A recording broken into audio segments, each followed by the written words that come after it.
Hey guys, welcome to PC Perspective. Today we're doing something a little bit different and unique. As it happens occasionally, and unfortunately too occasionally, I need to build myself a new system. We decided why not do it on Windows 8 launch day, why not stream it live? You can see if anything breaks.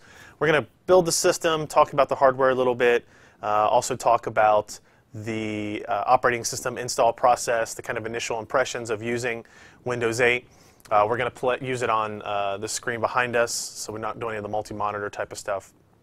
So a little feedback, or a little back plan of what we're dealing with here. The system I currently use is in desperate need of an upgrade. Keep in mind, I get to touch high-end hardware all the time, high-end processors, high-end graphics cards. It's a little embarrassing to let you know that the system that I write on every day, that we manage on, that we edit on and all that kind of stuff for my usage is actually a Q6600 based system. I know. And just recently upgraded from 4 to 8 gigs of memory when we started running into some issues with performance. So we were basically kind of saving up until Windows 8 release anyway, and so we're going to go ahead and replace my system. Now, we don't have a shot of the hardware here. You can see the case that we're going to use right here. This is the Corsair 550D. Is that right? Then we're going to go through all the individual components here that we're going to go through. And then, actually, what we're going to do is we're going to use PCPartPicker.com, which is a great site for if you're building a new system, you're planning on building a new system. You can see it here that will allow you to build out your system, spec it out, check for prices and that kind of stuff. So as we add things to the build here, we're going to add it to a build on PCPartPicker.com. So we'll do that. So let's introduce the parts before I start actually doing the installation, because things will get a little bit messier. We have the Corsair 550D chassis, good combination of high performance if you want it, noise dampening if you don't. Because we do a lot of recording in the studio, I'm more interested in the noise dampening side of things, so we'll touch on some of the features there. For the power supply, I have really a lot of overkill for this particular build, but this is the one we happen to have sitting around, a Corsair 1050 watt power supply HX series for that. For the memory, we're going to use Corsair Dominator Platinum series memory, 16 gigs of that, 4 gigabyte modules. We'll see if we can do something with the lighting when we actually get it installed, show you the crossbars on all that kind of stuff, the white LEDs. For CPU cooling, I happen to have one of these laying around. This is an Antec Kuhler, Kuhler, H2O 920. Pretty standard as these self-contained water cooling kits go. And you can see it's never been opened, so I've actually never personally installed one of these. So we'll see if that's easier or more difficult than some of the other Corsair units that I just didn't have any extra. They're all kind of in use. For our graphics card, a rather modest selection here. This is it's an XFX HD 7850. 7850, 1 gigabyte actually. Only requires one PCI Express power plug.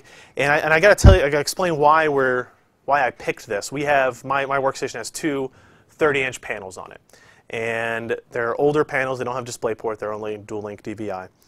And while every video card in this current generation from either NVIDIA or AMD will support dual-link DVI, from AMD, very few of the 7000 series cards actually have two DVI ports on them. You have a DVI port, two mini DP, and HDMI, right? Well, the issue is I didn't want to have to use a DisplayPort to DVI adapter for my system. I wanted to be able to use two DVI ports. So in reality, this could have been any NVIDIA 600 series card, but this happened to be one of the extras we had sitting around. No, don't do gaming on this particular machine. If we do, it'll be somewhat modest. If I'd want to do gaming here at the office, I just walk from my desk to the GPU workstation, where we have a 7970 or 680 or 690 or something like that installed. So not necessarily that important for gaming purposes, but that's what we're going to be using in that install. I have a Corsair Force, what is this, a Force GT SATA 3 120 gig SSD that we're going to use. Probably will upgrade that relatively soon with a 256 or 512 gig model that I'm getting in. But for the install today, then we can mirror it later. We'll use that. I've got a 2 terabyte hard drive. Again, this is kind of a temporary thing for us. We really use a lot of network storage. We use a lot of, we have some Thunderbolt based adapters that are network shared we're going to use. So that's more of just in case I need something like that. We have our Arctic Silver 3 thermal compound. We'll get into that a little bit later. And then the motherboard we're going to use is actually the Asus P8Z77M Pro. So this is a micro ATX motherboard, not a full-size ATX. Again, not doing a lot of gaming on this machine. Don't need SLI or Crossfire, even though it does support that technology. It has USB 3. It's got all the features I need. It just happens to be in a little bit smaller package. And then for the processor, inside this little container, we have an Intel Core i7-3770K processor. And this is one of our review chips. I may replace this with like a 3570K or something like that, just depending on what pricing falls at. So we're going to do all that in terms of the componentry. You have a little idea. If you guys have any questions, feel free to put them in the chat room. I'm trying to monitor a little bit on what we're doing in the chat room for here. So yeah, the cooler will have like a pre-installed thermal compound on it. I'll look at it and see. I may use it, I may not. It's just, again, not doing any overclocking, not doing any high-end gaming or anything like that either. So should be pretty simple. So that's the hardware.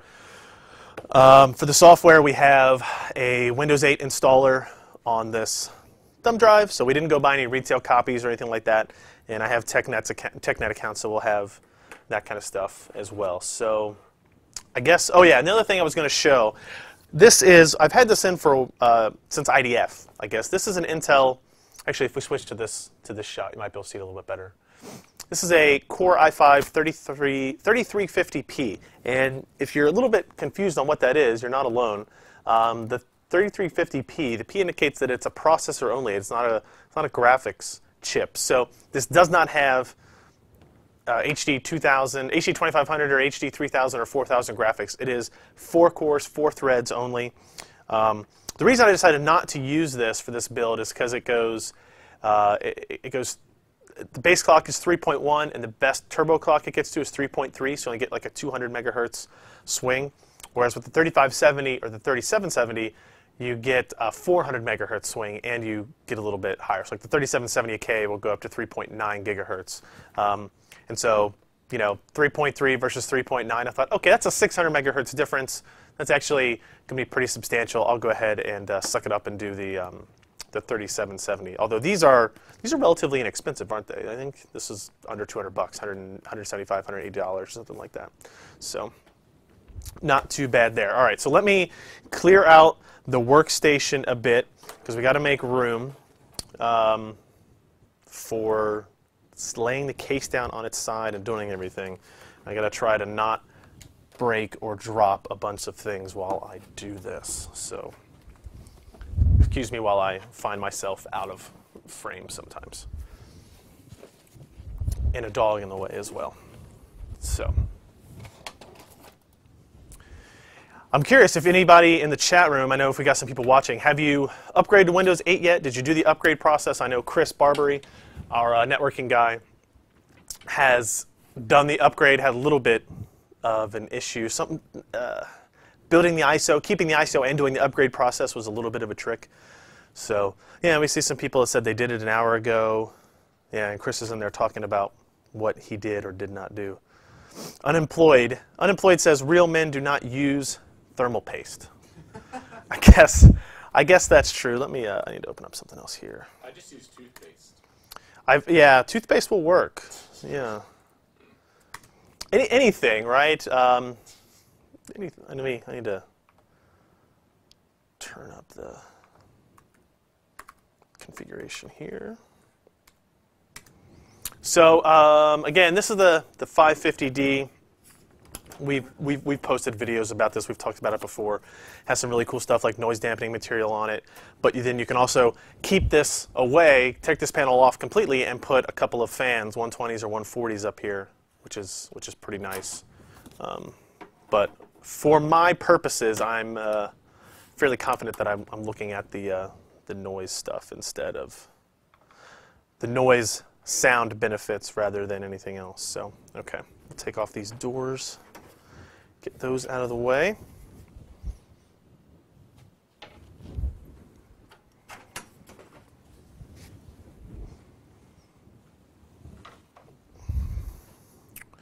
All right. right. Let's see if I can get that framed in there correctly. So here is the inside of the chassis. Go ahead and take those extras out. Now, normally, what I would say we would do is install motherboard, processor, cooler, memory first before we actually put it into the system, or into the case rather. Because we're using the water cooler, I guess I need to open up the water cooler and kind of see exactly what that process is, since I've never done it before. There are very few things more frustrating than getting your system all built, finding out you have to take out your motherboard for one reason or another. So let's see what we got here inside the cooler, which I can't decide if I was a fan of the naming scheme on it. Yeah. All right. So let's take a look at what we got inside here. My dog is very interested in the build that we are doing, apparently.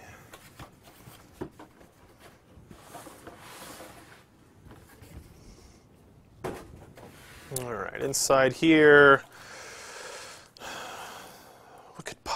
Chill Control 5 software. I won't be using that. Okay, so we've got a couple of 120 millimeter fans.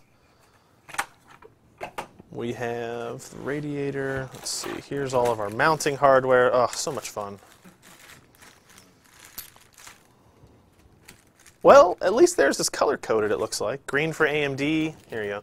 Green for AMD, blue for Intel would be my guess, just off the bat there. So, all right, yeah, we'll have to... Well, they've got a big cutout in the back of the case for the 550D, so might be able to just do that. And then, yeah, so this is the Ken's favorite style of installation method. You've got the kind of teeth here. Oh, where am I going here? Switch the other camera for me. Got these teeth here that kind of have to be placed on, so lots of cables. All right. So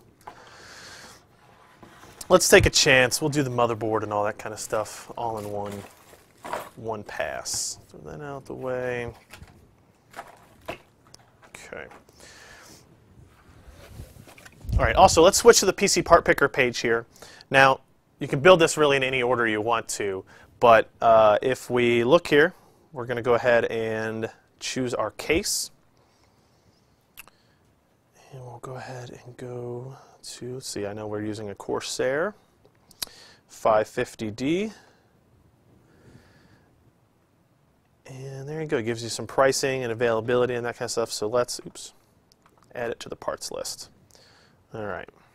So there you go. Our build is up to $129 plus shipping, and that's kind of cool. You can see the pricing of that individual case over time as well. So back to this. Let's go ahead and get that motherboard out. We've got our Asus P8Z77M Pro, and we've already pre-downloaded the most recent BIOS for it, which I always recommend. Kind of one of the first things you do.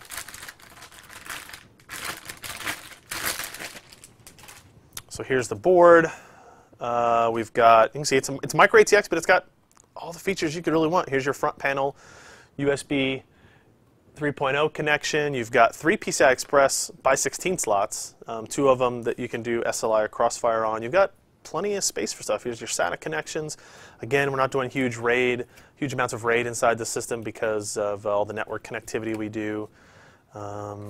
And then if you look at the back panel, you'll see USB 3.0, 4 ports of that. And then if we wanted to use the integrated graphics, we could do that as well. We don't, but if we did, that's something we could do. Alrighty. And if we look inside the box, what do we get with this? We get some SATA cables. We get an SLI cable, instruction manuals. Nah, nobody uses those. And then these will be handy later when we hook up the front panel connectors on the motherboard, so we'll put those to the side. And of course, always make sure you get your front plate. I know last time I did a system build, I had some issues getting this installed in the case. In my defense, I was blindfolded. So hopefully this will go a little bit easier this time. Actually, I'll go ahead and see if I can get that installed first. I don't know how that's going to show up on video, but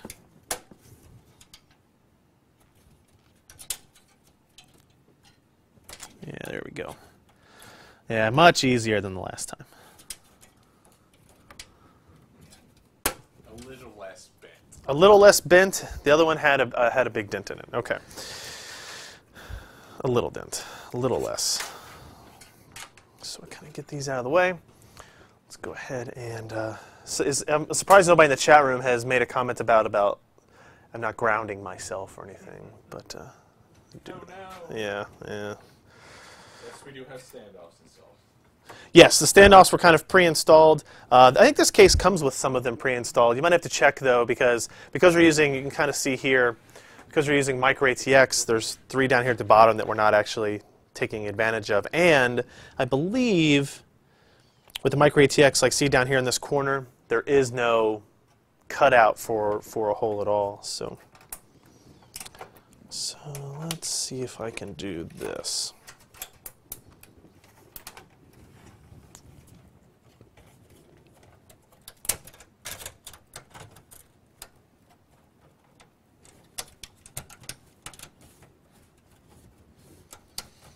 There we go. That was the problem I had when I was doing the blindfolded, is I couldn't push to get the screws in and see what was actually going on. So you do have to apply a little bit of pressure in there.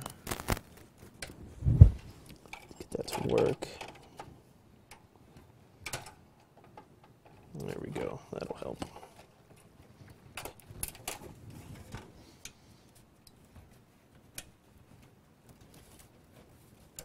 There we go.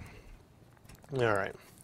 Now, one of the things, as I go into this box here, there's, let's see, there's a pack of tiny screws.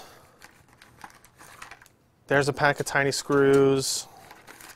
There's zip ties and stuff. I don't think these SATA cables actually came with that case. I'm going to take a stab in the dark on that.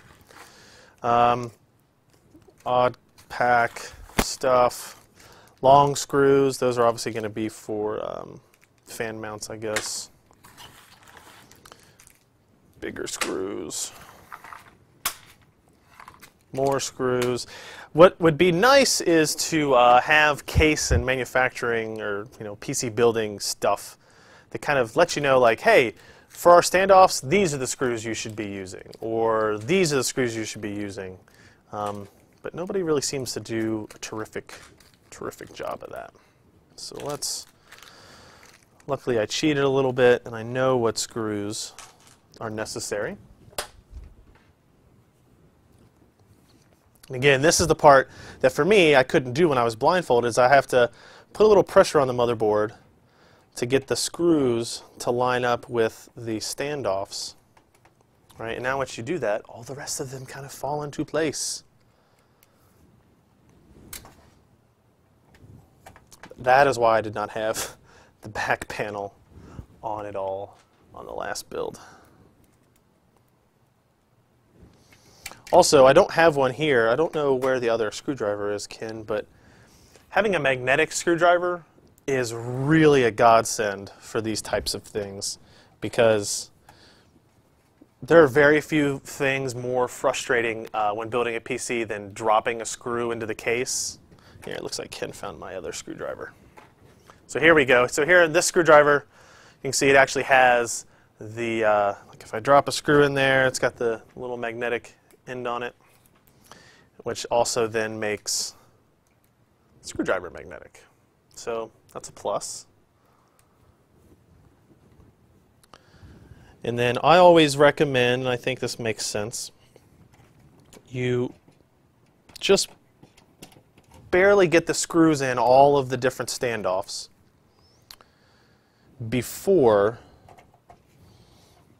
you tighten any one of them down. I need one more screw.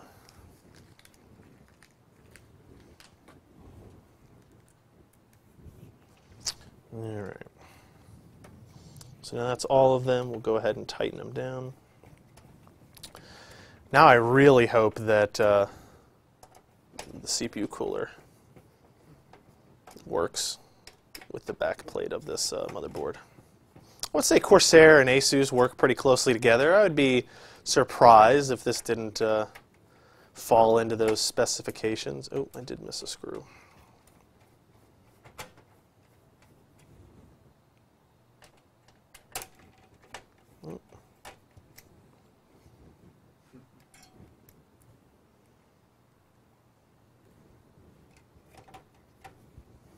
Yeah, I know my head keeps blocking things, but it's not a great light inside of this, so all right. So let's turn it over and see. Yep, that lines up pretty well. You can see there that the 4 holes for the CPU mount are easily lined up with the back plate, so that should allow us to install the CPU cooler after we have the motherboard installed, which is a plus. Now for the CPU installation, we'll just go ahead and actually we'll take that off first. It does say on here to install processor first, then remove and keep the cover. I'm a rebel though. The problem is, what they're trying to prevent is, it's hard to see in the video, but there's so many super tiny pins. And as, yeah. Place that inside very gently, kind of move it, make sure it's locked in place. Tighten it down. There you go. There's our 3770K. It is installed. So I need to go back to PC Part Picker, actually, and add these parts in. So let's. We did our motherboard already. Let's see. So now what's cool about this, well, we haven't actually picked that yet. Let's go down to, I wanted to look at only Asus motherboards and only 1155 motherboards. Still a lot of them, wow. And how about only Micro ATX? Okay, still a lot. So this is the P8Z77M Pro, right? Is that what I got? Yeah. All right, so I clicked on that. Here you can see that's available at a lot more places than the 550D is. And you can kind of see the price, how it's changed, not a whole lot. Add it to the price list, add it to the parts list. Now our total build is up to $269. And we'll go pick our CPU. And right at the top of the list is the 3770K, ironically. So we'll go ahead and select that. Looks like Newegg has the best price on that too. Amazon as well, CompUSA and Tiger Direct. Add that to the parts list. And there you go. There's our system so far. That is the most expensive Ivy Bridge processor, right? So if you're building a system, you're kind of using this video as, hey, what should we build? 3770K is a great part, but 3570K is this, very similar processor, no hyper-threading enabled. I know Chris, our networking guy, just recently rebuilt a system, and he was asking for suggestions, and I think he used the 3570. Just saving a little money. If you're not going to use really high-end CPU-intense applications or benchmarks or anything like that, then you can probably get away with that. So let's do next, I guess, the CPU cooler. Before we start moving cables around, getting memory and graphics cards and all that kind of stuff, I think it's time to handle the CPU cooler. So again, this will probably be the most complex part of the build, just because there are a lot of adapters and cables and baggies of stuff. So let's take a look. What do I do with those directions? I might need those for this one. Usually I would say we don't bother, but for this case, I'm going to. Step 1, install software. Nope. Step 2, prepare metal retention ring. So, pretty easily, we can guess this is the one we need for our Intel configuration. Sure, that matches up. And set that there. Nope, let's set that there.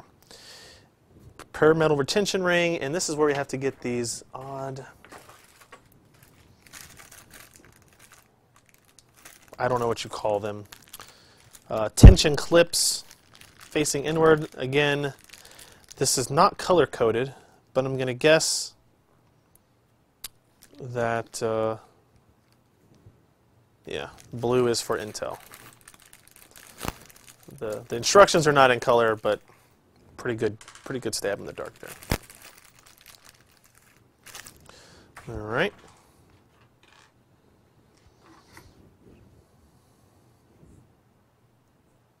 Double check.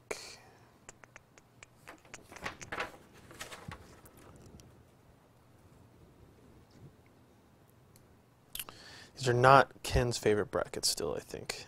Not quite. So install tension clip facing in. Install tension clip facing in. Okay.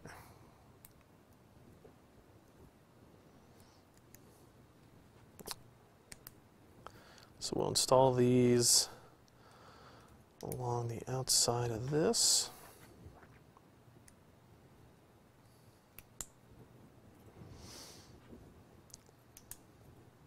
All right. That appears to be correct. And then for the back plate, this is what we'll use here.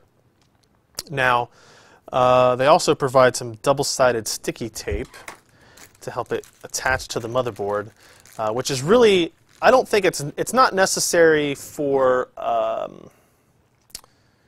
you know, like the cooler to work or anything like that. It's mostly so that during installation the bracket stays where it's supposed to be while you screw it in. So we'll attach these to it, even though I guess when we're normally doing stuff on test beds and that kind of deal, so we're not really used to using these double-sided sticky things. All right, so we've got that on there. And then install threaded metal inserts into the holes corresponding with your CPU socket. So if you see, let's see if this will focus on that. See these three holes right here? They all look the same, and you'd say, oh, it probably won't matter which one I use.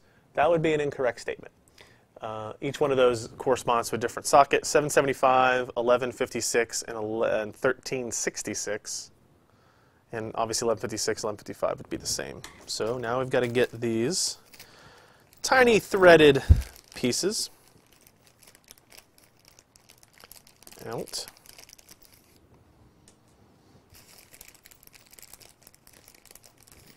What?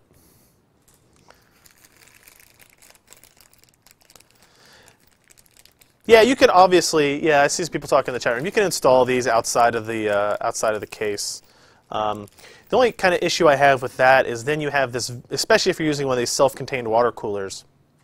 You then have a very kind of gangly and unwieldy tumor of sorts hanging off of your system, off your motherboard, while you try to get it mounted inside the case. So, you know, that's it. Really kind of depends here. So I'll just go ahead and you take these little threaded pieces in there and push them in.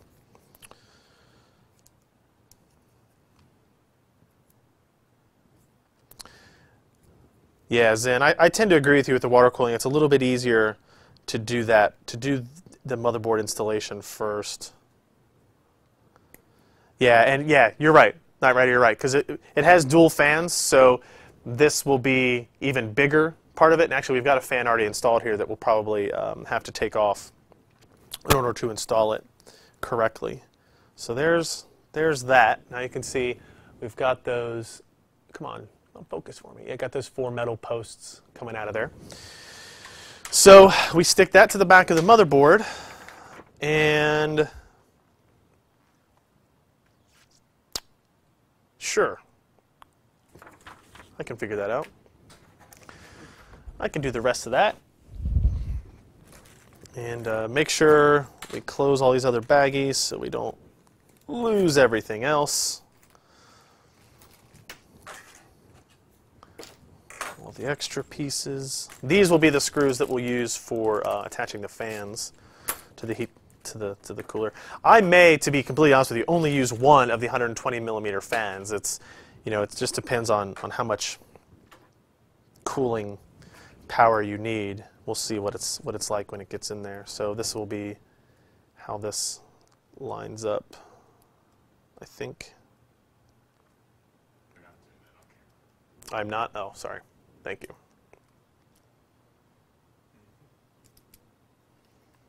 We'll see. All right.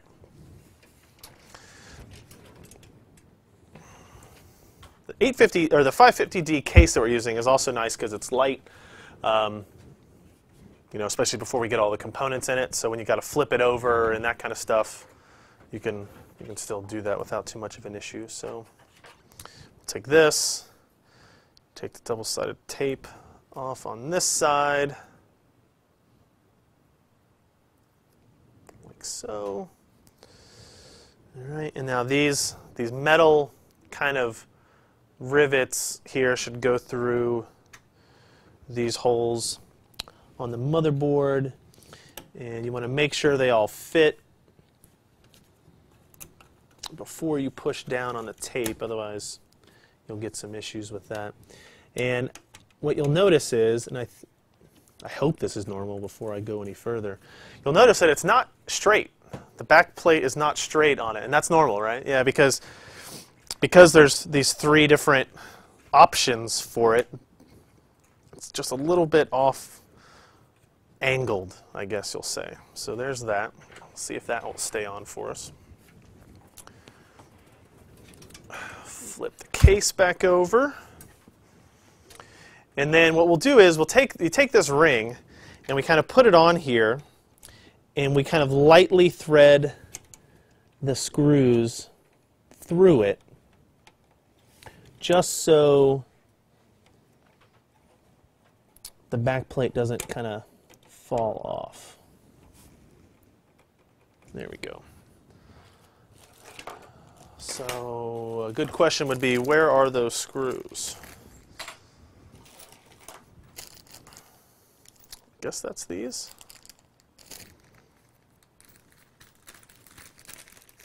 There's only 4 screws left, so it's got to be the ones.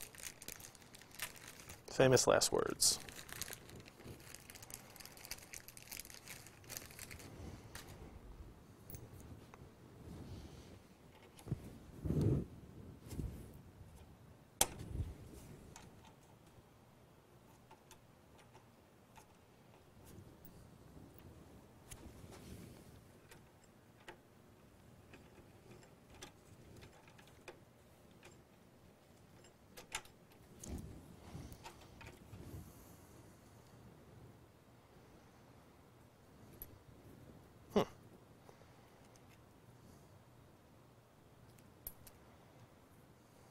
Actually threads through the blue part first.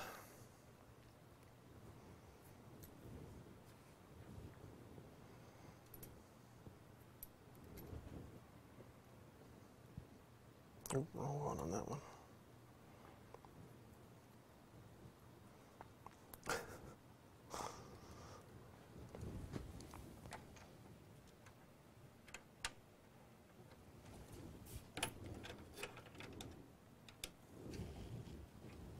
Where'd the screwdriver go?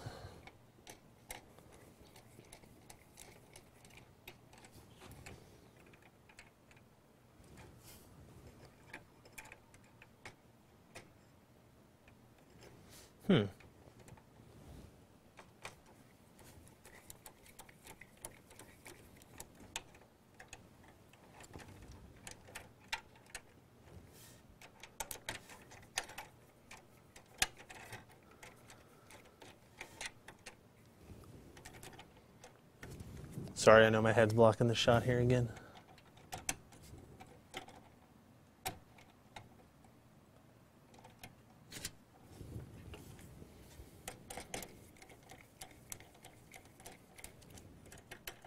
All right.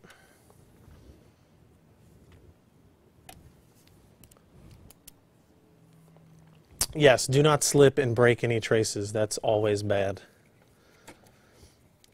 Not that it hasn't happened to me, but you are correct. It is always a bad thing.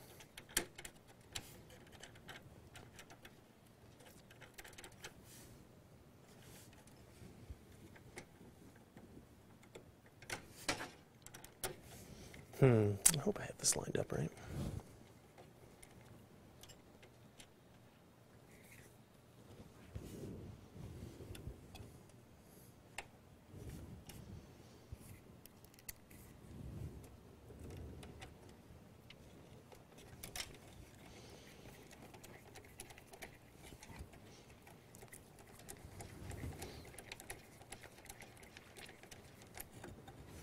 All right, so we've got everything attached now. The hard part, and Ken's favorite part of installing this, is always the attachment of the actual block to it, because you have to fit it under the teeth and then tighten the teeth down. So, and usually you have to loosen the screws when you do that kind of stuff as well. So what do we think, Ken? Do we want to use the included thermal paste? Use the modified stuff? I think in the actual directions it tells you the next step is to install the fan. So you actually, maybe we'll do that first. We're supposed to attach the radiator to the wall of the case first. I think that's what it says the best order is for the next step. Yeah, so you position one fan, put the screws through it, attach the radiator. I think that's what I'll do first.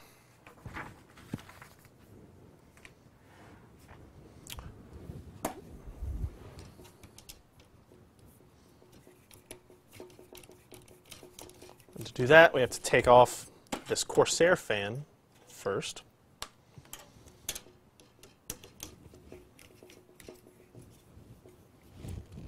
Move this a little bit more into the shot there.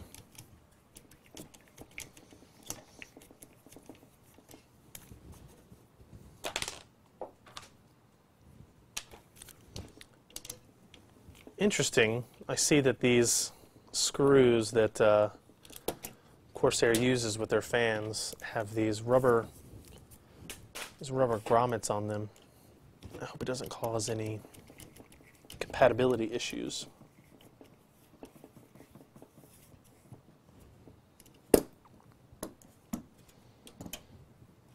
All right, so we've taken off the Corsair fan. I guess we didn't really have to take off that particular fan, but I figured we'd use the ones that Antec supplied in there. So we've got our two 120s there. And I guess we'll do exit the exhaust the air out as opposed to anything else. So let's mount it on there like that. Hopefully those rubber grommets don't cause these screws to be too short for the radiator to actually attach.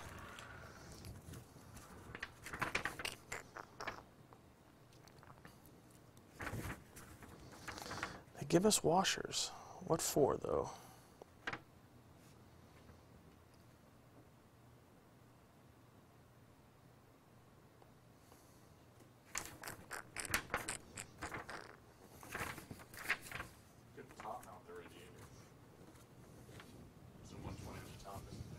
Yeah, but I want to. We could top mount the radiator up here. We could put the 120 here, but I want to keep that noise, sound dampening thing up top. So,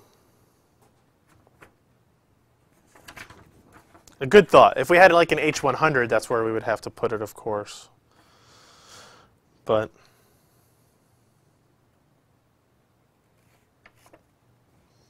you know, I've seen better directions on things.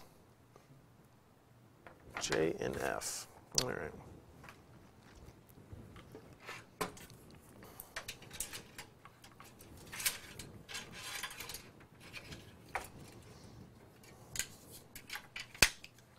I also hate this part too. Yeah, it's almost like you need a second person to do all this stuff. I'm more worried about these rubber grommets than it actually. Yeah, see. Well, it kind of does work. Just you guys can't see it at all from this angle, but the threaded part of the screw just barely fits through the end of the fan. And actually, it looks like, yep, That's a problem. I took the screw straight through the rubber grommet on it.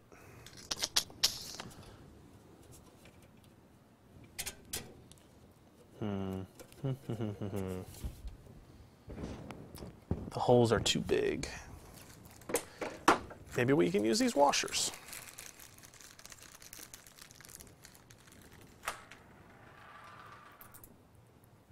Let's try that again.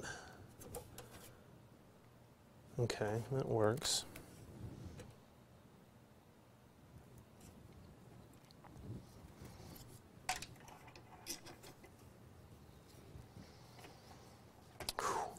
Man, you know what I might do is remove, see Corsair on the 550D, a nice thing, put these rubber, I keep calling them grommets, but just kind of like noise dampening rubber pieces on the holes for the, yeah, if I don't use those, I keep cutting my shirt, if I don't use those, that's way easier. Okay, so we'll do that. Sorry, Corsair. I'd be curious if their own like H60s and that kind of stuff have longer screws to accommodate for that issue.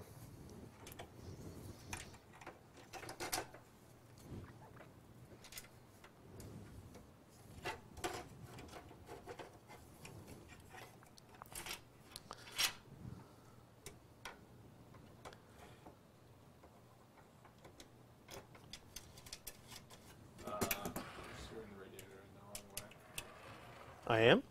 Shouldn't the tubes be at the bottom because of gravity? That's an interesting thought. And they'll probably block the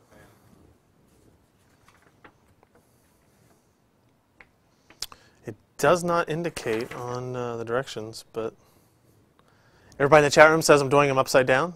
All right.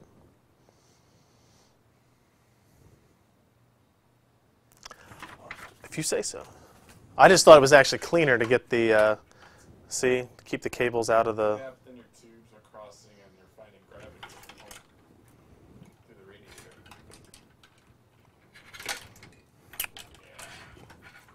Tubes don't really cross. You say I'm fighting gravity, but if I do it the other way, won't the tubes be in the way of whatever video card I install? I think they will. If you look at how, because on this board the PCI Express slot is so close to the CPU, Yeah. it looks like the taller part of the radiator will actually come down, and it'll be really close to the back of the video card. So I'm going to keep it this way. Actually, a good thought, but a good thought though.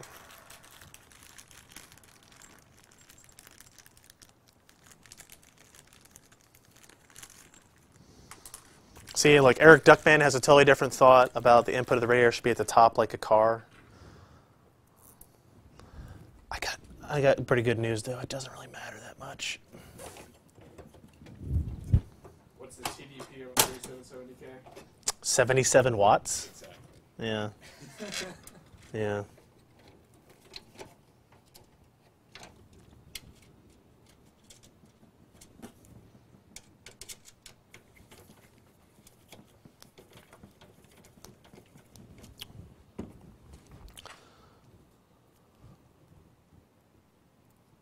But a car radiator has a bottom return. Oh well. All good thoughts. You have to be adaptable sometimes. The situation changes. If we're using a full-size ATX motherboard, that might be, we might have come to a different conclusion, to be completely honest.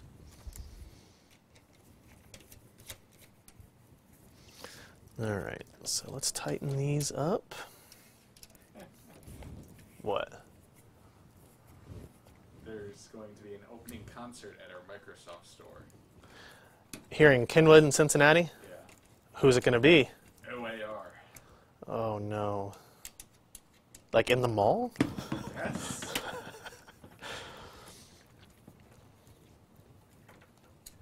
I have to say, not a fan. Yeah. I have to say, not a fan.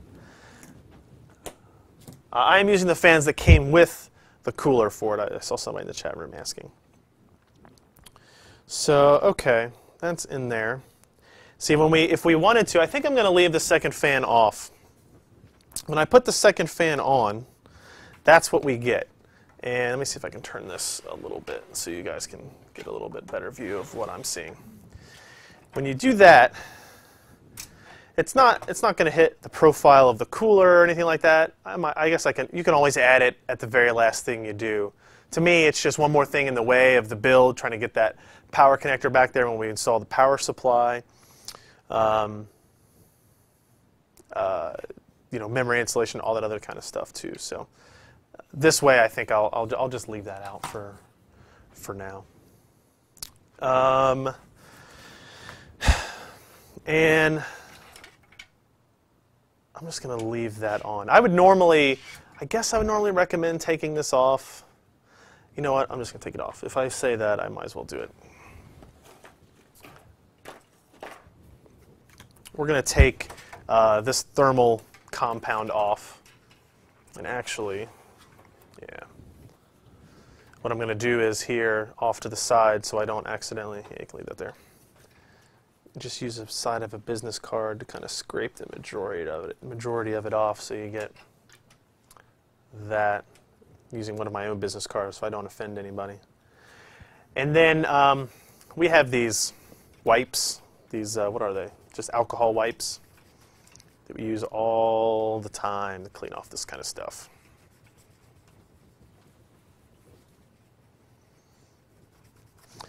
This could use a shim job on it for sure.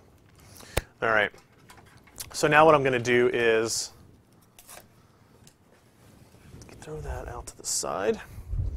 Normally, obviously, you want to put the thermal paste on first, but what I'm going to do is make sure this actually fits underneath the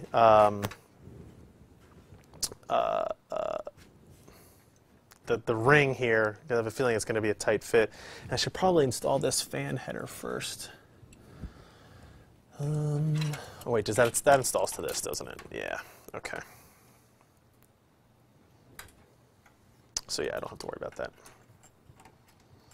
So let's see if this is going to be as big of a pain in the butt as Ken remembers. So you slide it through there, and then you're supposed to turn it. No, that one works easy, Ken. Apparently you just aren't any good at it. Well, yeah. So, okay. Now we'll bring out our tube of Arctic Silver 3. Only 3. Only 3. I see some people asking if we have, if we're going to have trouble with the 8-pin ATX power connector. And to be honest, I don't know. We didn't practice this. We did not practice this. If we have problems and the video stream just suddenly disconnects, it was totally an accident. Not that I didn't want to have to redo it. So it's harder to spread with that ring around it.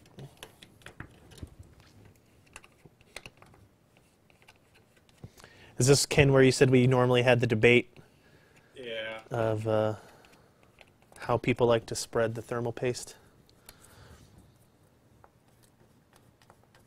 No one's yelling at you yet, so.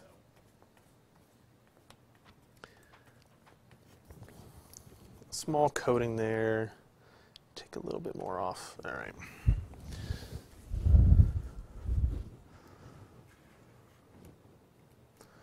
So now we'll go ahead and attach the cooler, both the name and the item.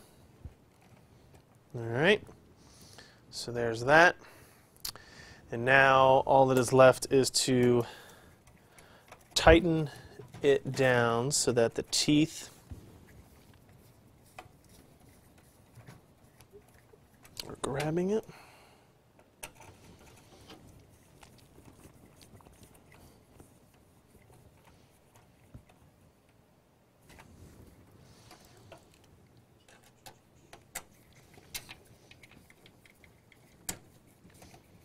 Hey now.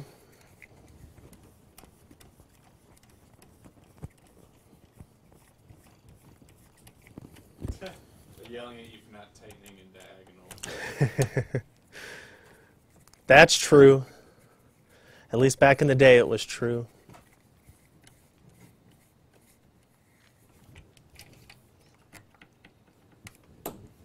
Let's see.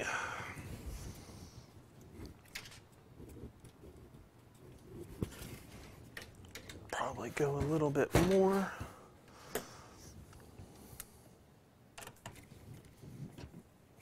Alrighty. Killing them.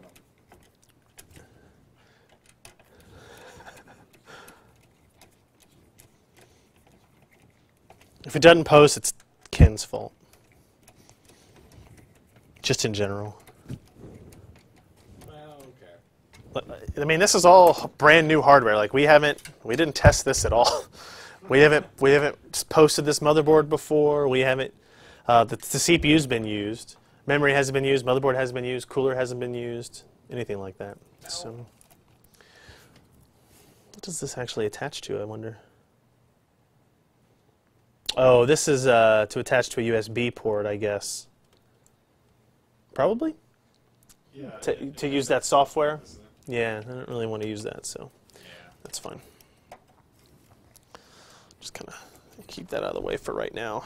And have to remember to attach those before we put the system together. Okay, so let's go back to our PC part picker and choose our CPU cooler. That was the next part we installed. And there it is, Antec cooler. What do we have? 920. The 920? Yeah.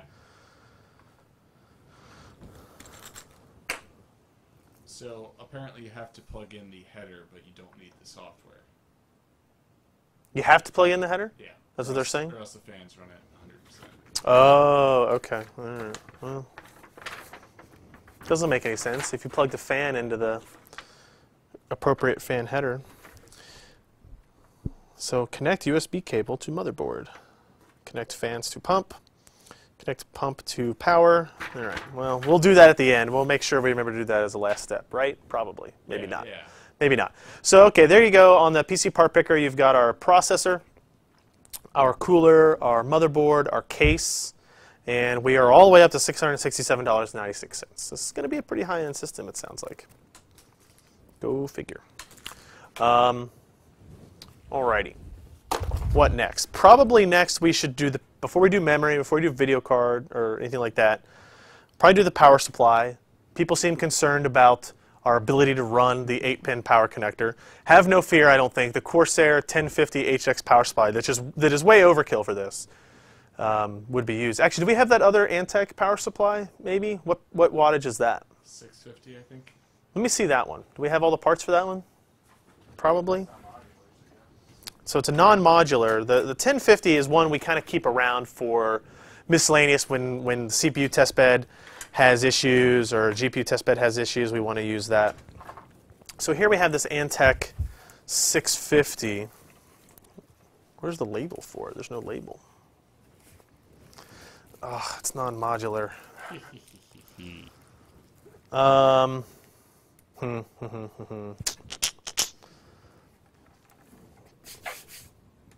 DT1003 XXX. Interesting.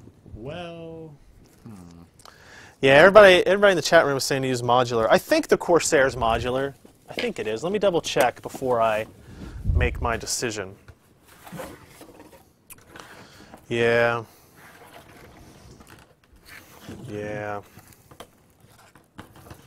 Well, no, it's only partially modular. So our ATX and 8-pin and 2 of our PCI Express connectors are permanently affixed. The rest of it is modular.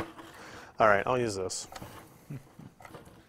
Let's disconnect those. modular wins. Yeah, modular wins. Modular wins. Although, ironically, we're only going to be using one of the PCI Express power connectors because of the weak-ass video card we used. Well, that's why we have a modular one. Well, I can't take these 2 off. Oh, really? Yeah, these 2 PCI Express are permanently affixed. This is one of the older 1050s one of the original ones. And then now we have to mount this. So I'm guessing what we want to do is have the fan facing down so that it will draw air up, right? And we've got the fan filter on the 850D here. So I'll pull it out. So we don't have to worry about dust to a huge extreme. You still need to make sure you remember to clean it out and all that kind of stuff. So we'll go ahead and do that.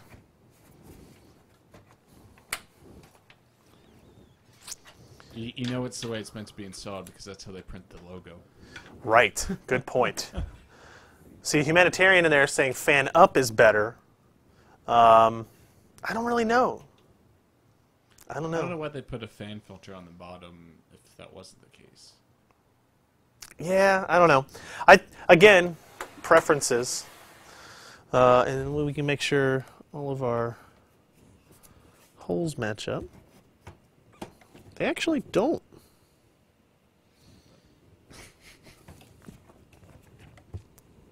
So, 3 of the 4 match up. Really? Yeah.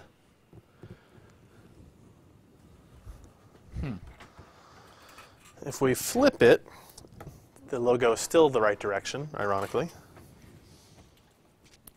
And all of the holes match up. Well, Nope, I lied. Still only 3. Huh. That's interesting. So, it doesn't matter. Okay. All right.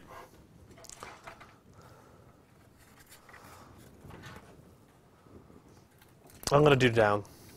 That's just my... And one of these little sticky things came off one of the pads for the power supply. It's a cool feature. Keep the vibrations, if there's fan vibrations or something, from going through the...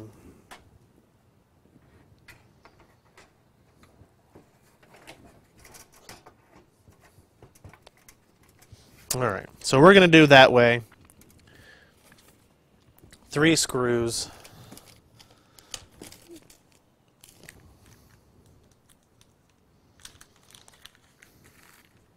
Yeah, and you are correct. Even though it's a 1,050-watt power supply, I'm not exactly going to be pushing that in any shape. So let's see if I can move this over here. Try to keep my head out of the way.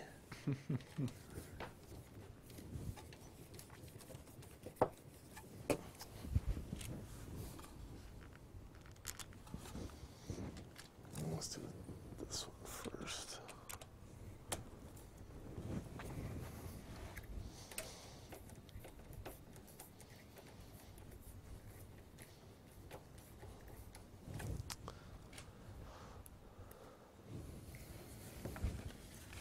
Somebody's asking about what the graphics card of choice is. I think they're going to be a little disappointed in what I selected. Not because it's a bad card. let's be honest. You could be using the integrated graphics for what you're doing. Yeah, for most of the time, for what I do, that is correct. Of course, you don't want dual ink on that. Yeah, that's true. That's kind of important for me.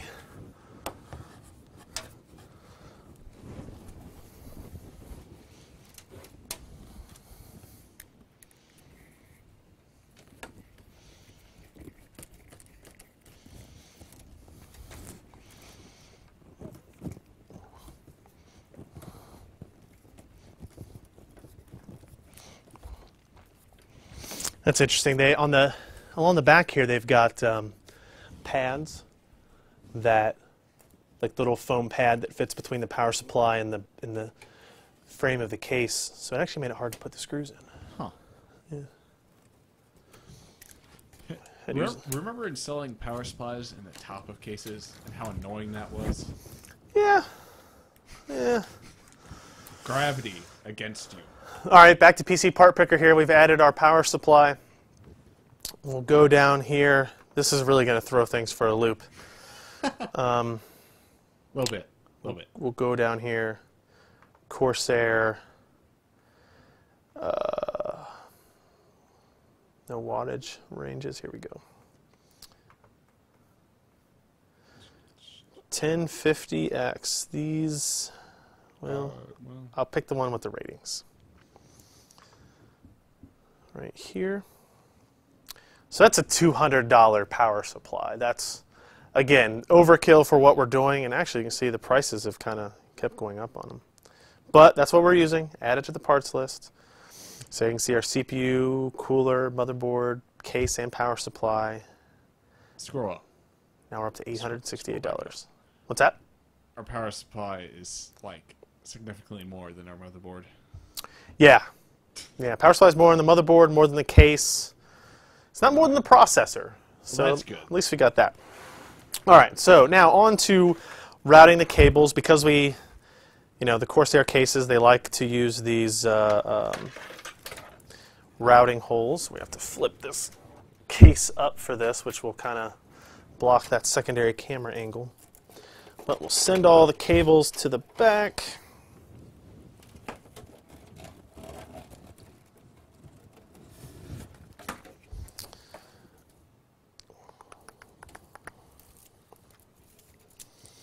And then deal with it.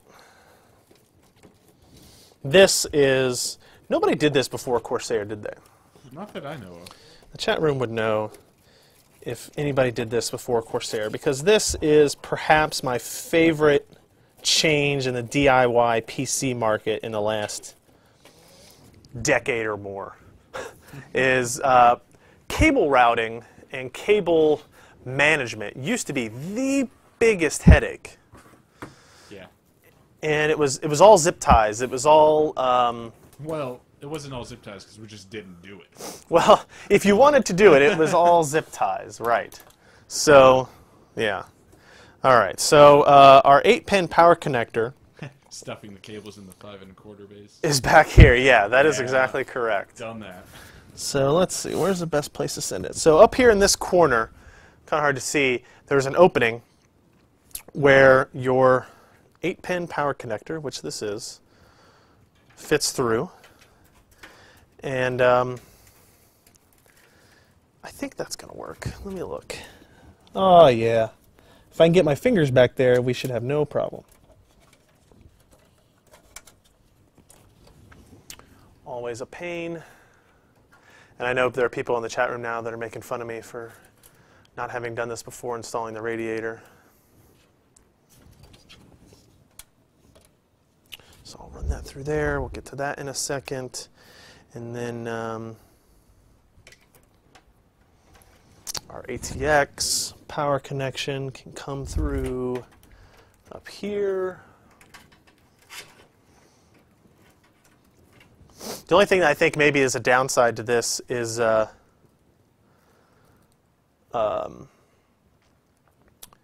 the back of the cases are incredibly messy and nobody cares. It's like, whatever, nobody sees that, right? So Gotta jam the door in there. yeah, we noticed that on one of our, like on that Origin system we're testing. Yeah, before cable management cases, those pre-built systems used to be fantastic. Right, because that used to be like how they stood out, how they made their living. So now this secondary PCI Express connection, we don't need it all. So rather than shove it in a 5 1/4 inch bay, let's shove it down here in this hard drive bay for right now, until we decide if we want to do something else with it. We gotta connect these fan headers still too. Is that backplate still on? What's this right here? Yeah. Yeah. Yep. If not, we'd have more issues. That's for sure. All right. So here we've got our cables. Let's see. Get these out of the way. Those are your case connectors. This is for our graphics card. This is for ATX. We can go ahead and plug that in like that. All right. And then up here, way up here in this corner, this way thing up here is that, and this is going to be a lot easier to get to it than what it was standing up, I think. Gotta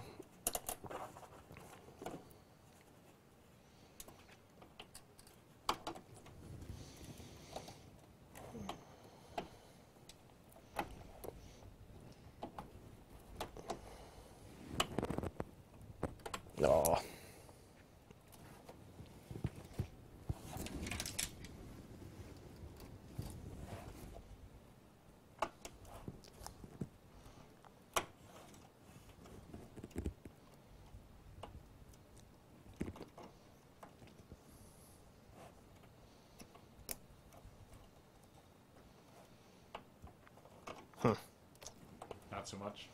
No, it's there. I just keep stabbing my fingers.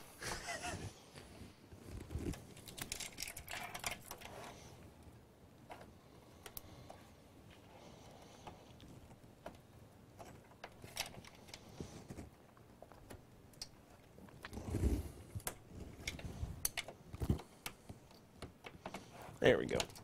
All right, so that was the biggest pain in the ass we've had to do so far.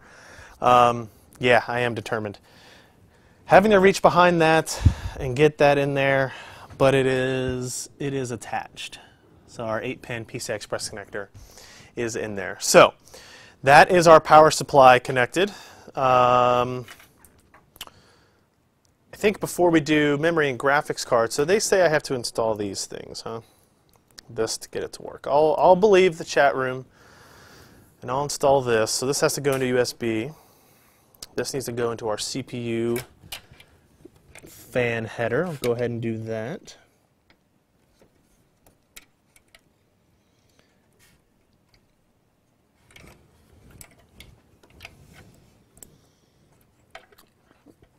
We need like a pin cam for this part of it, Ken. We should just strap a GoPro to your head. That'd work, right? Of GoPro 4K or something. Strap that on. It's only 15 frames, but... Nice.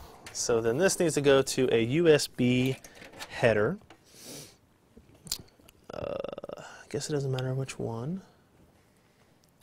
Which direction, though?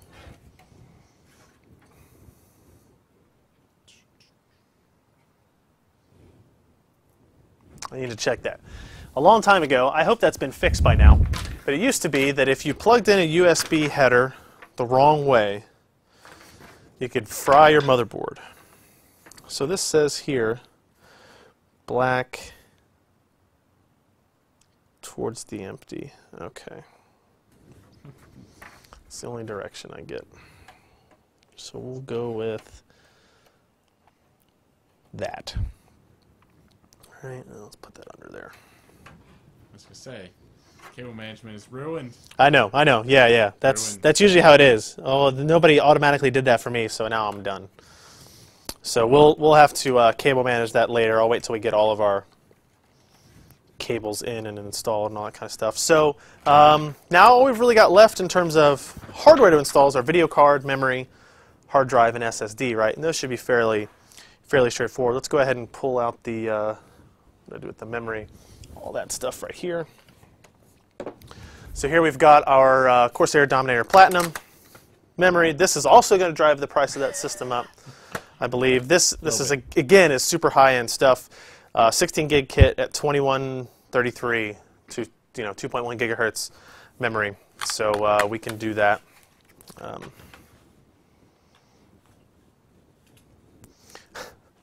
Josh shows up. I'm sure he's going to make fun of me for doing something wrong. I guess he missed all the difficult parts. In theory. So I could just, use like 2 of these modules and do 8 gigs, but meh. So we'll take out our modules. They are slick looking memory modules. I'll give them that.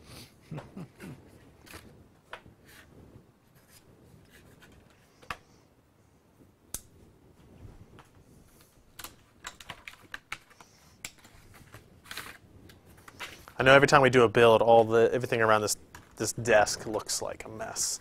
So here's our 4 modules. Let's go ahead and take a look at these. They are.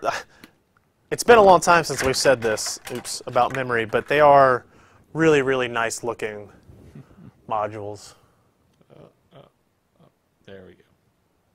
All right. I mean, that's pretty cool. And then they have white LEDs under the bar up here as well. This camera is not my friend, is it?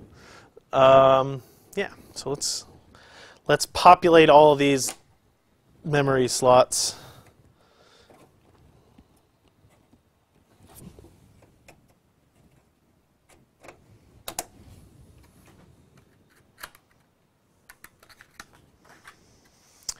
Ericon, this is the RAM we gave away. We have a few kits of these that Corsair sent us. that we use for some reviews and that kind of stuff, and we gave one away. I guess I sent it out just last week. I didn't realize it had Dominator etched into the top of the dim. Oh yeah, yeah, I'll show that too. You can see it in the shot, sort of. Oh.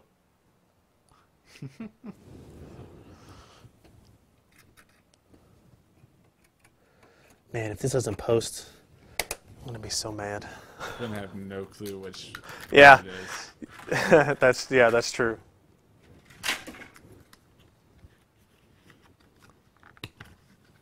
No, this is 2133.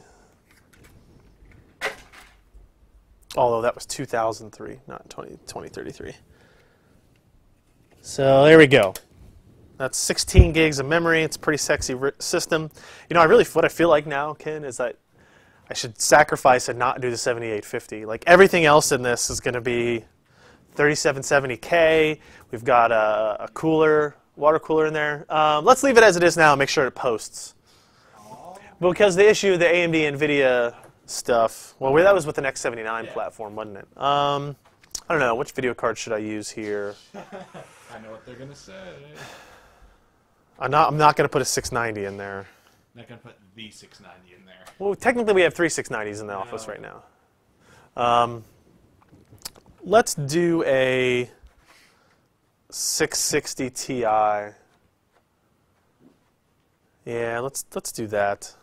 I'm sorry, XFX and AMD, if you're watching. I hate to do that to you. Do we have any 670s too? All right.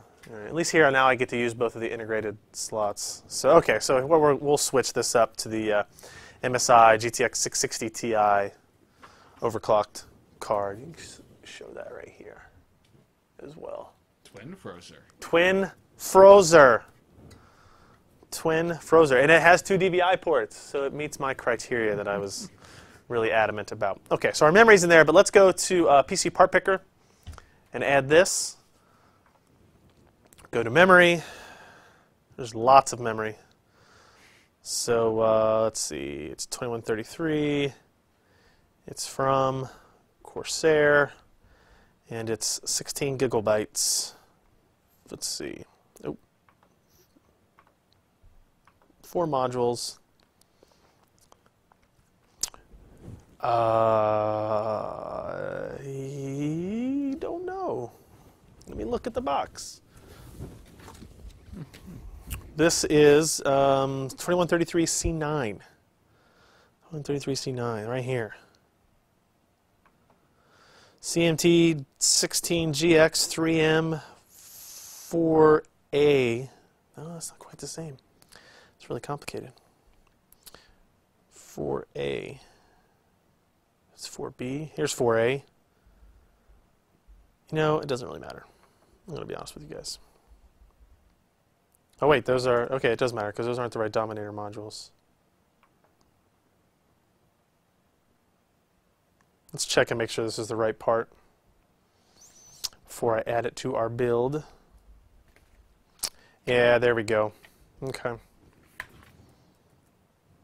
So we'll go ahead and add that to the parts list. That's a $239 upgrade. So now our build is up to $1,108. $1,108. Okay, so there's our memory installed. Let's go ahead and mount the hard drive and SSD. That should be fairly straightforward and easy.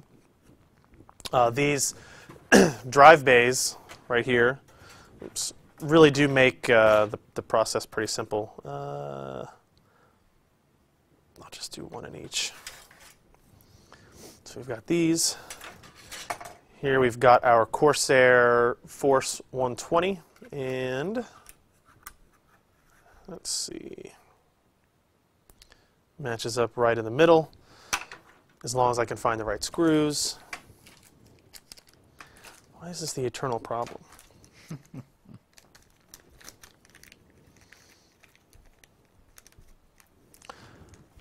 We've got hot swappable optical drive bays. We've got hot swappable hard drive bays, but no, this doesn't have hot swappable SSD bays.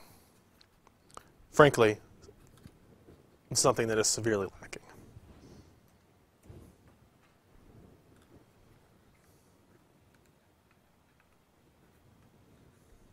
Sorry, I keep accidentally going out of frame here. Yes, gigabytes is a technical term. Yeah, that is backwards. Thanks. If I had, I always do that. Do you really? Time. Yeah. It's like, oh, well, no, nope, that's not. Technically, I could route it like that, and I could lie and say that was my plan.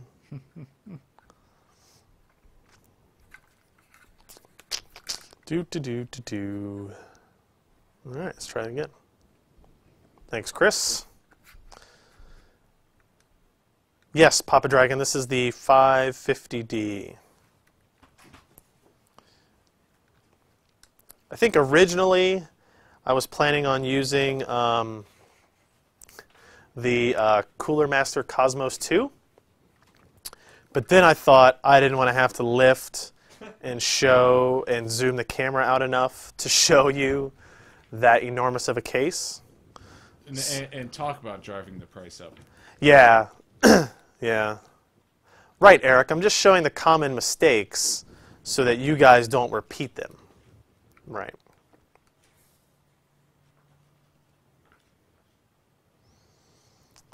You think the Cosmos 1 is better? I don't know. I just think the Cosmos 2 has some modern updates to it that make it nicer. The Cosmos 1 is actually what my Q6600 system is in. And it's nice. I like the handles. I like the feet. I like the fact that it slides across the floor very easily.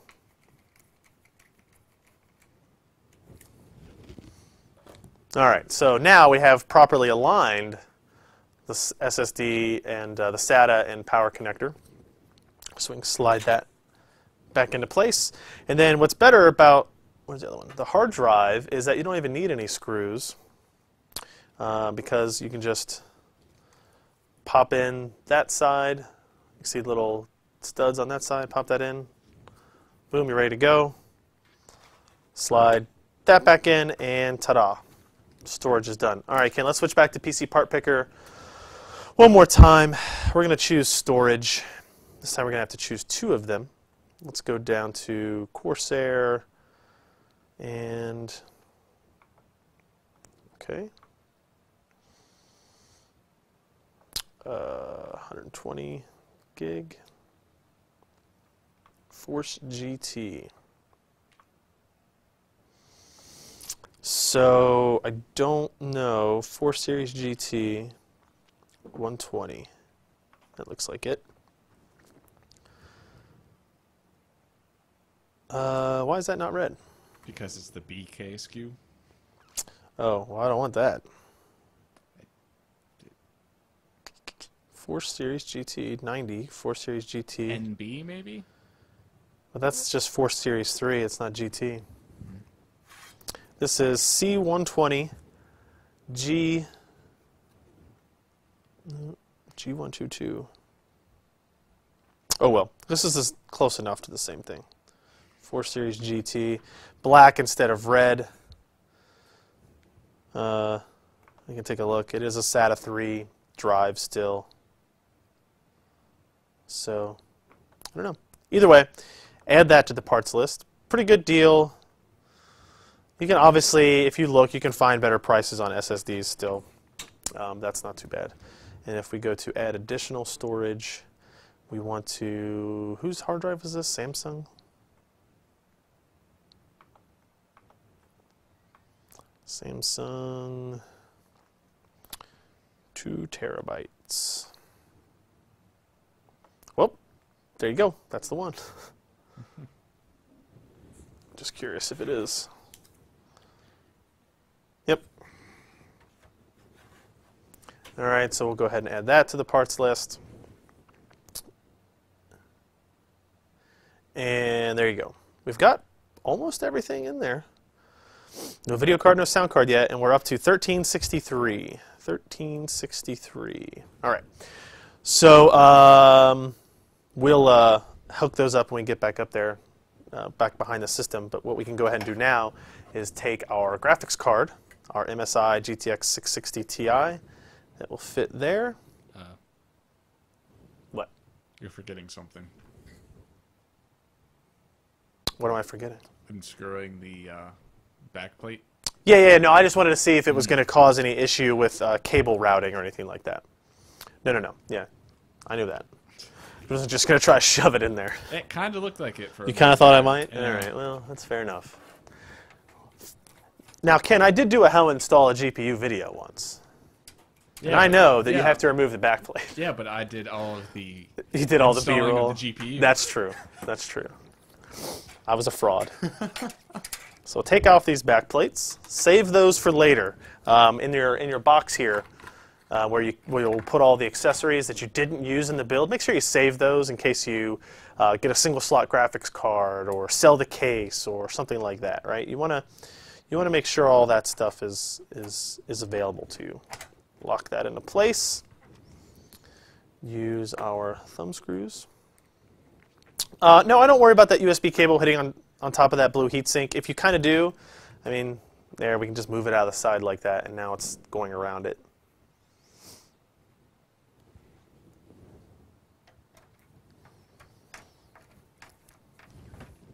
Install our MSI card in here.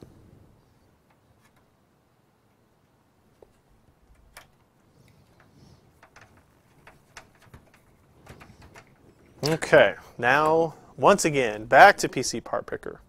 We select a video card. There are a lot of video cards, guys. I don't think that's right. MSI. Just look at all the chips. 660 Ti. All right, so I think we have this one. It even says so right on our label. So this is the Power Edition. Added pricing, and there you go. So the only thing we don't have is an optical drive, monitor, OS, keyboard, mouse. We'll show all that. And we are at 1710 before rebates, 1663 after. And interestingly, you can see the price of my system has gone up in the last week. Oh man, What a sham. Okay, so that's installed. We can route power to it now. And I'll have to bring out that other 6-pin PCI Express power cable that I hid in a hard drive bay. Back out. Filter that through here. And just do that to that as well. Okay. All right. Now this is where you get into some of the other, I don't know, we could call them minor things, really. Things like our case connectors, our front USB 3. We've got these two front, move this a little bit, we've got two, in the front here, we've got two fans that sit behind this, right here. And those aren't hooked up to any power yet, so we need to do that. They have these cables on the back. We also are going to need power for our two storage drives. So we'll have to get some of those cables out again, some of the power supply cables. And hopefully we'll have two fan headers on this small of a motherboard this close to the edge of the board. So we'll kind of straighten these out, send them through right here. All right.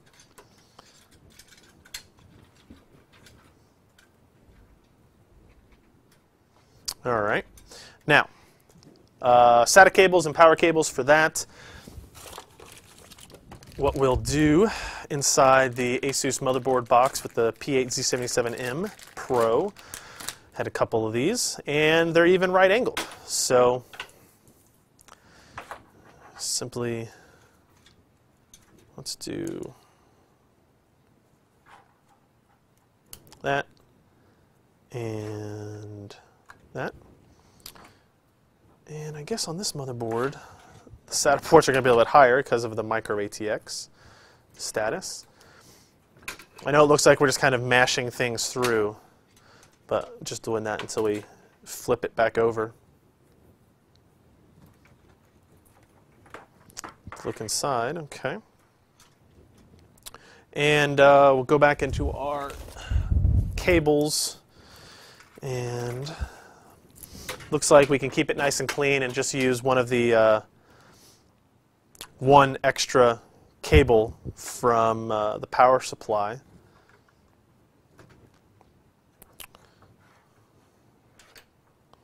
To power both the hard drive and the SSD. We'll send this through on there.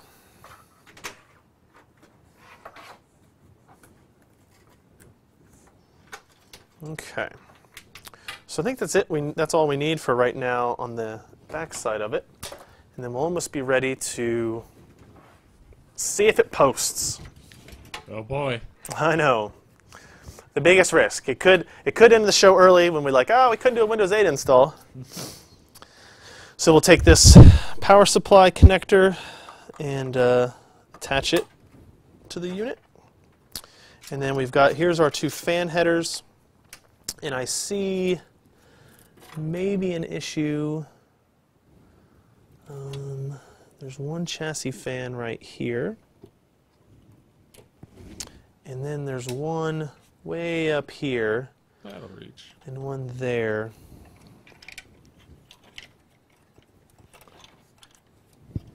So if we send it underneath the video card.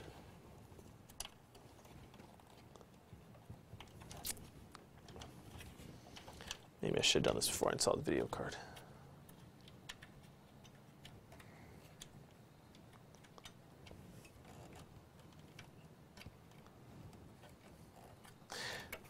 There we go. No, that's not reaching up there. Okay. That won't reach up there either. Yeah, well, you route it through that top grommet instead of. You think? Yeah. Let's see if he's right.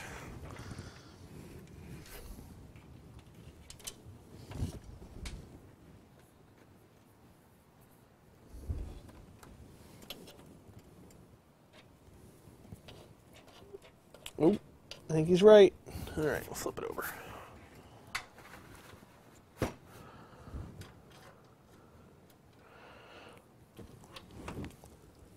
Can't see. All right, there we go. Chassis fans are installed. SATA connectors, I guess those are important. Usually. Yeah. Usually. Yeah. And I guess I'll attach them both to the SATA 6 controller. No purpose in not.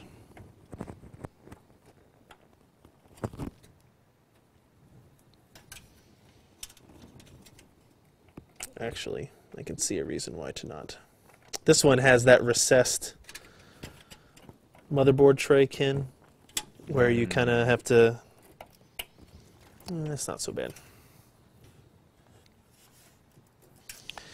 And then what I'll do after this is go on the other side and pull any of the slack cable back through so it doesn't kind of clutter up in here. What else am I forgetting? Front panel connectors, that kind of deal. So here's our USB 3 front panel header, and that is located right between our massive amounts of memory, the video card, and the ATX power connector. I would like to have seen like a snap-in connector for this style or for this kind of thing, because it's once it's connected, the USB 3 front panel thing can seem a little loose. Yeah. Actually, I'm going to take this ATX power connector off, make this easier.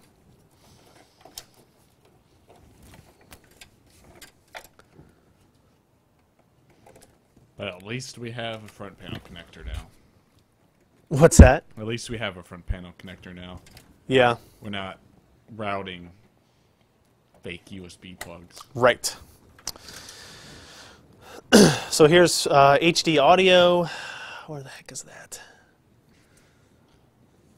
Should be along the bottom of the board. USB, USB, USB.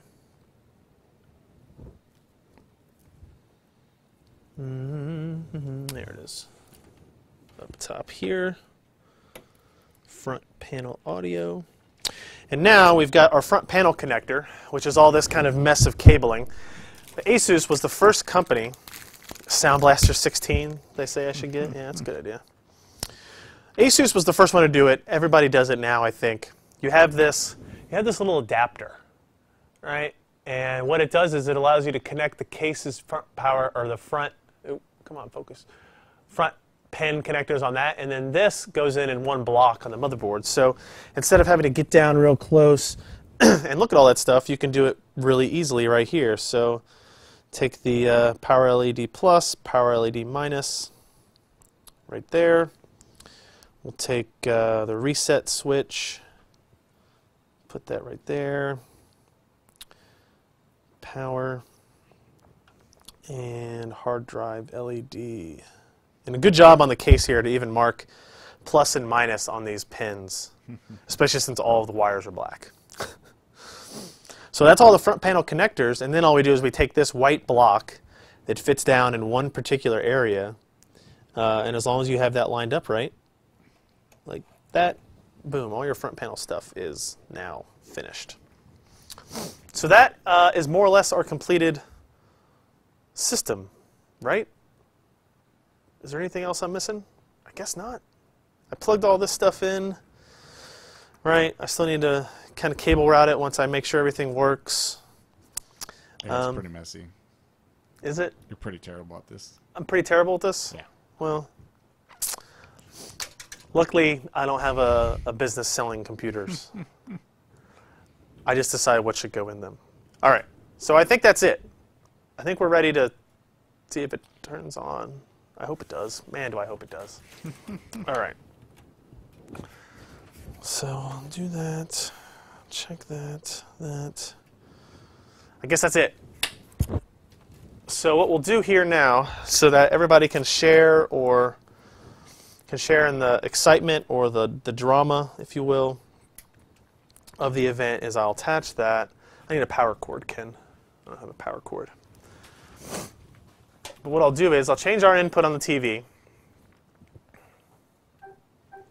to the input of the computer.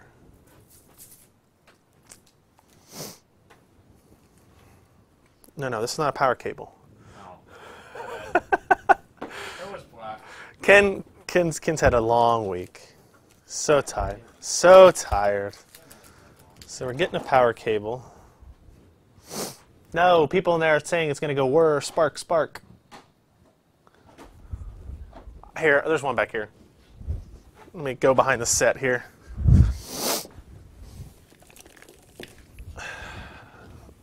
It's not power cable mating season. I couldn't find any. Couldn't find any. So we'll plug this into our extension cord. Hope the fire marshal doesn't come. And okay. Are there lights on the motherboard? Yep.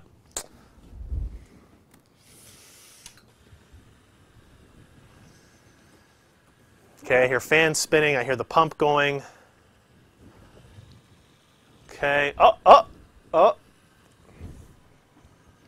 I'm the greatest. Well, I need something like that. Need a keyboard and stuff too, don't I, for this now? In theory. American Megatrends. No keyboard detected. Press F1 to run setup. So, all right. By the way, this is old school, by the way. I see, show us up here. See, this is an old rat pad. This is a misprint of a run we did for AMDMB.com. So, all right, let me plug in the mouse and keyboard that we use. And we have a thumb drive that we have pre-downloaded the most up-to-date the most up-to-date BIOS on. We'll install that. And then F1 to run setup. So we can switch to that. So this is the Asus UEFI. I think it's pretty cool that we can do this live. We can show the direct feed of the BIOS live. So let's go ahead and go to advanced mode, go to our tools, Easy Flash 2. Hopefully it'll detect the hard drive. Yeah, there it is. It calls it a pen drive. Well, okay. Sure. I don't know what that is. All right. Oh, there it is. Okay. Yeah, who needs security? What does that mean? Did you not download the Pro BIOS? 1 second. Okay, hold on. Just 1 second, please. While he does that, I'll go back and go through some of the BIOS features. We just want to make sure we have the most recent one before we get into anything. So here we can make sure that our CPU is working, our CPU cooler, I'm sorry. We're running at 29 Celsius. That's great. I was scared at first because I saw the 84, and I thought it was going to be 84C. Everything seems to be going all right there. Our processor is, yeah, see, this BIOS is from February. So here you go, Ken. Here's the thumb drive. It's properly sees our 3770K, 16 gigs of memory, running at 1333. We'll change all that so that it's running closer to its default speeds. If we go into SATA, AHCI is enabled. It sees our Corsair Force drive and our 2 terabyte drive. Yeah. We also could have, I guess this motherboard also has the USB BIOS flashback. So technically, we could even have updated the BIOS on this without ever putting a processor in it, which I think is actually pretty cool. So let's try that again. We'll plug our thumb drive back in. Go back into our tools, flash utility. I don't know about you guys, but even in the UEFIs that are nice, I still like to use my keyboards. Pen drive. There we go. Oh, I can see this was installed on a Mac. Do I really want to update the BIOS? Yes, I really, really do. So we'll let that complete. Is the storage set to AHCI? The storage is set to AHCI, but we'll have to check after the flash to make Okay. sure all of our settings are there. Yeah. So yeah, we'll update this, and then on this thumb drive we have Windows 8 installer. We'll run that. I've actually never run it before. I've never actually installed Windows 8 before. I've used Windows 8, but I've never actually installed it before. So we'll see what kind of. It looks the same. Does it? Okay. Damn it! I was hoping it'd be really, really exciting. Well, the first step does. The second's all new, but Do we have the Windows 8 installer does not utilize USB 3 yet? I don't know. I'd be curious because you know it goes way faster on USB than it does in optical drives. Update successfully.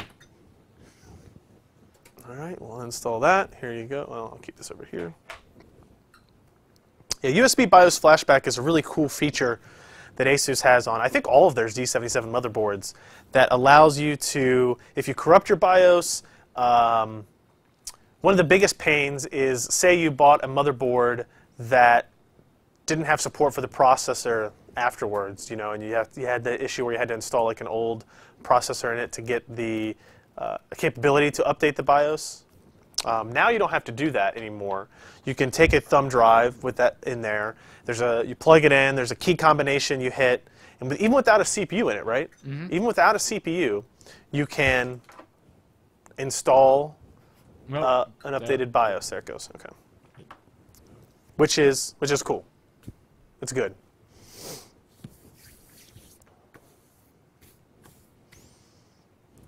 All right. I will press delete or F2.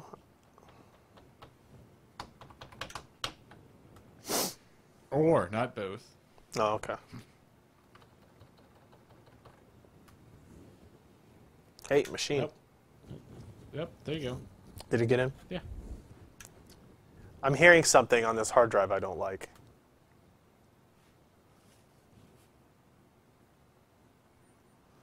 I think I'm going to...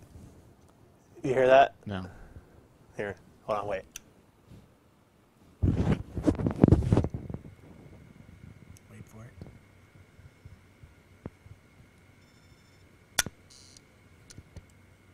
Yeah. That's a bad sign. So, okay, we'll replace that hard drive a little bit later. So here's our updated BIOS version 16.16. Let's go into the advanced mode again. And that actually really scares me, that hard drive. So what do we need to check before we do the installation? CPU configuration, we'll leave that all stock. We're not going to do any overclocking or anything on it, at least not initially. Here's our RAM speed is actually around 1333. Keep in mind we were able to run at 2133, so what we'll do is DRAM, no, not DRAM timing. Let's do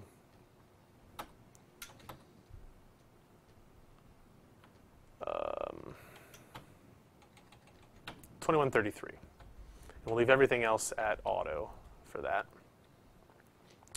And then where is our...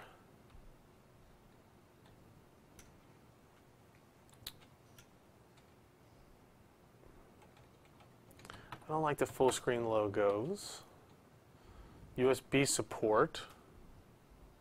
Sure. Where do I set the AHCI at? Where is that at?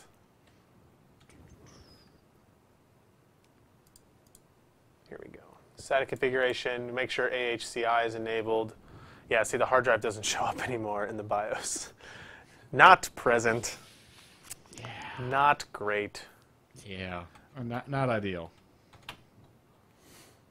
All this is working. Okay, so let's exit this, save configuration, and then I'll power it off so I can disconnect that hard drive. I won't even worry about it for right now. I broke the hard drive.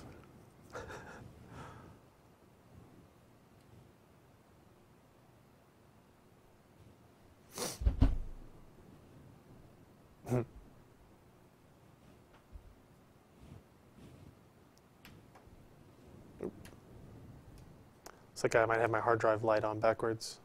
Or the hard drive is actually the one causing the problems. So we'll just disconnect that for now. All right, so now what we'll do is we'll take the thumb drive with the with the Windows 8 installer on it, just plug that in.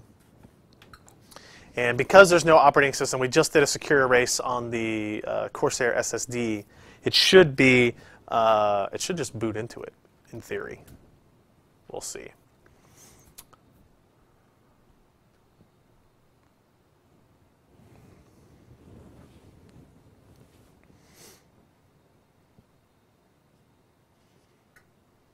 Or not. Just shut down.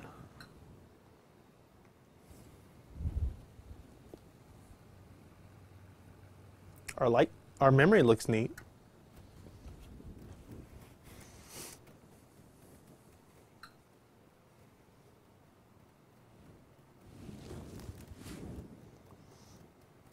Yeah, Clonk, it isn't a non-USB 3 port, so.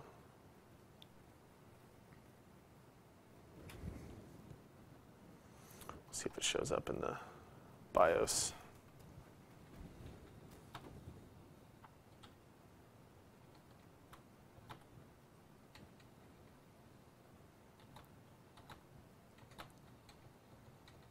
I'll just leave all this at auto for now too. CPU temperature still fine. Boot.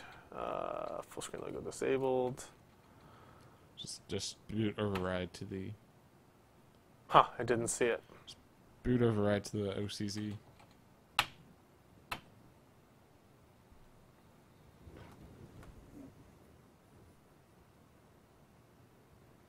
See if we get a flashing OCZ drive light back here.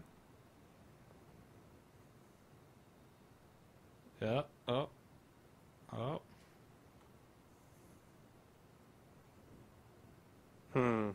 Give it a minute. Yeah, the light's not flashing on the back though. It's not reading any data off the drive. Huh. Contrive a different USB port.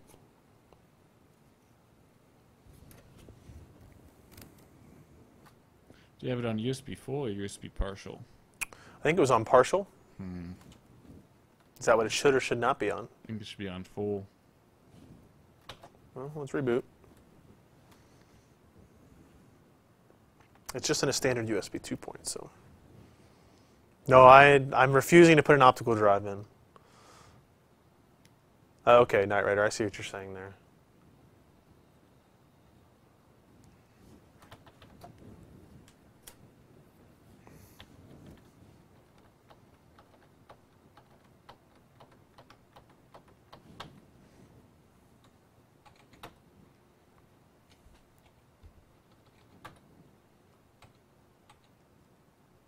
It was in the boot menu, I think.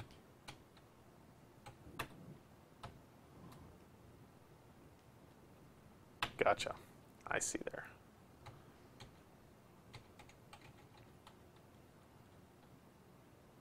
All right. Well, Still just boot override it, probably. I took the drive out.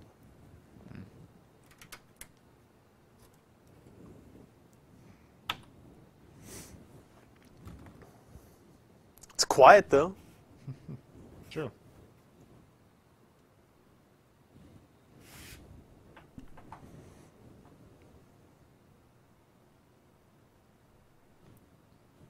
Maybe. Maybe. Do they see that? Yeah, just like the one cursor blinking.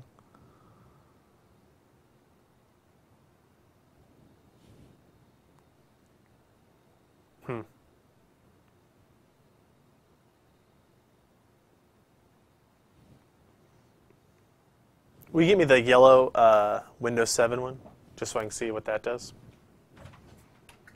See if it's this new thumb drive we've made or actually something else.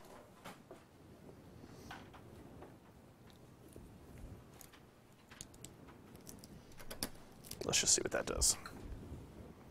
I'm thinking it may be trying to boot off the Corsair drive still. Just,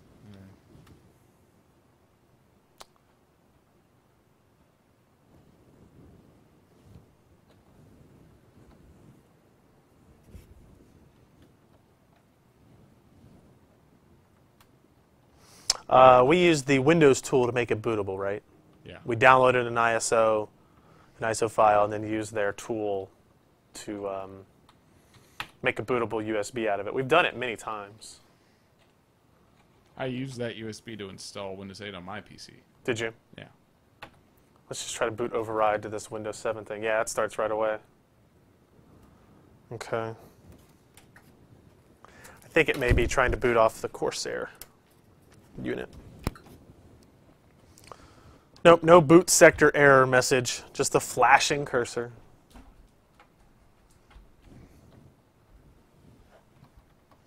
Yeah, that was the Windows 7 installer, guys. Sorry to get your hopes up. I just wanted to make sure our system wasn't having any issues. There we go. Now that I forced it, so. Okay, so if we switch to that screen, woo! See that new fancy logo, guys?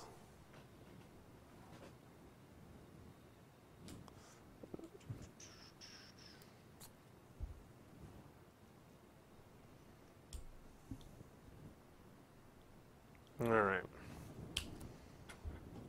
Clonk says ugly. I would like to install now, yes.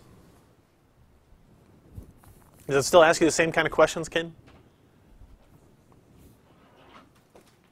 Leave the screen. Oh, you can't just skip that this time? Yeah. Switch to the overhead cam for a second, guys, while we do our... Continue typing.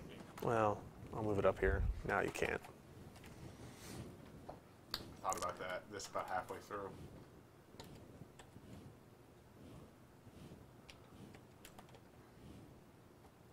Now, if anybody can guess what it is based on my finger motions...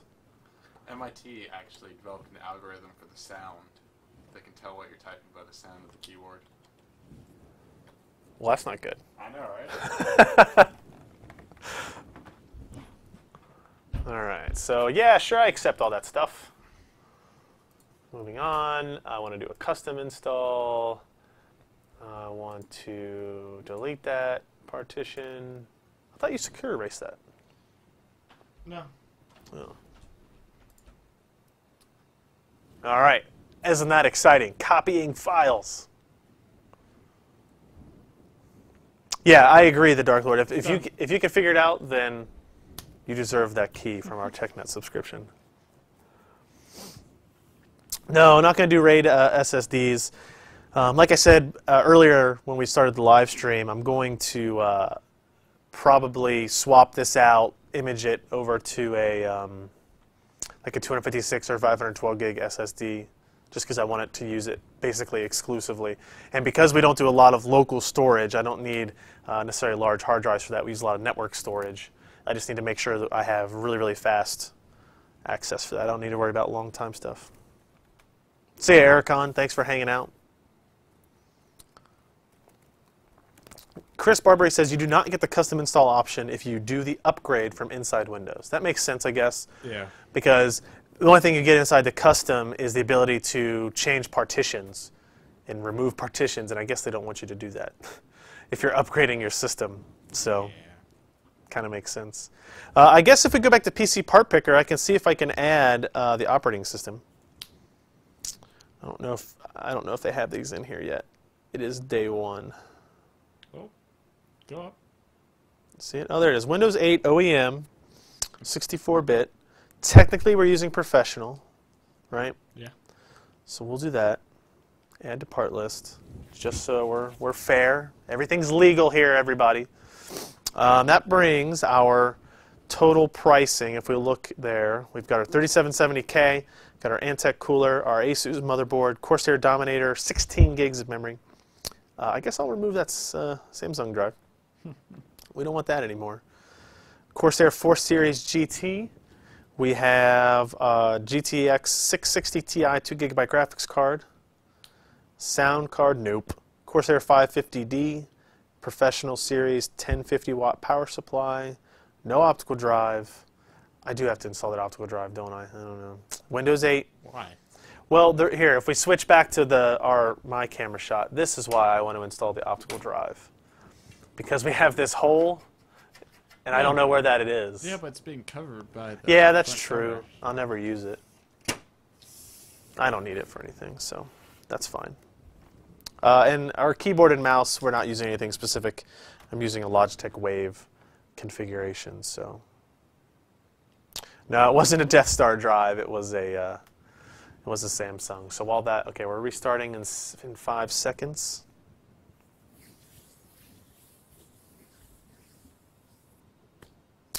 Add another 2 hours, Knight Rider says, for nicer cable management. Nah.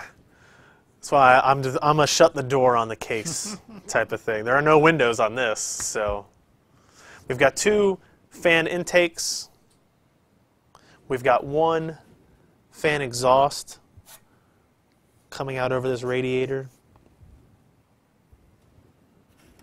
You can add a whole bunch of stuff. I'm curious what the... That looks kind of cool down there. I know... You failed. I failed? Oh, I didn't take that out, did I? Did they ever tell you to do that during the... No.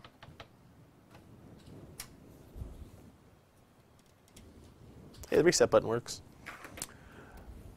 Antec and Corsair may not be the best of friends, but inside, if we turn the lights out later, you'll see like the lights from the Corsair with a light on the Antec logo. Looks pretty nice. Yeah.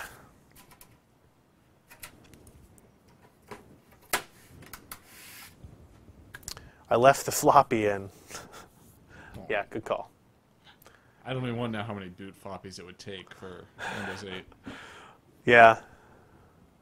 Yes, correct, Red. Night-night time. Yeah. I guess I need a network cable, too. We've got one down here.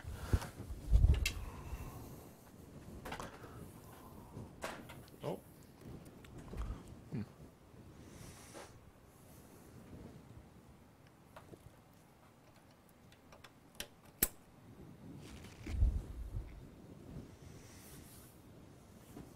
Windows 95 did come on a floppy.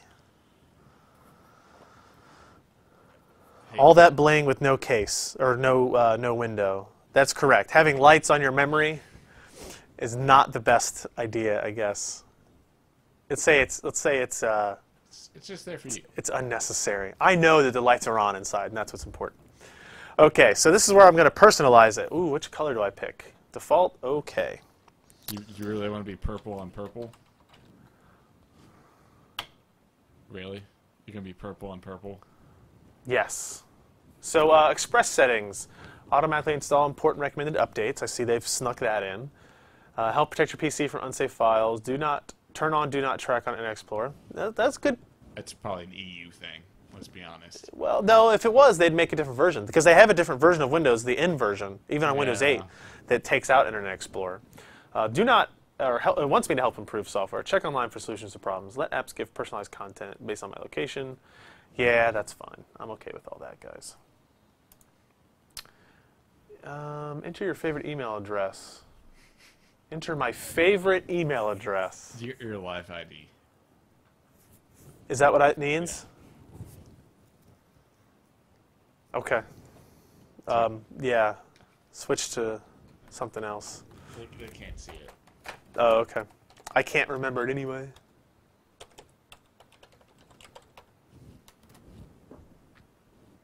You actually remembered it that time? Yeah, because I just remembered the order of things. Yeah, you're right. Yeah. Oh.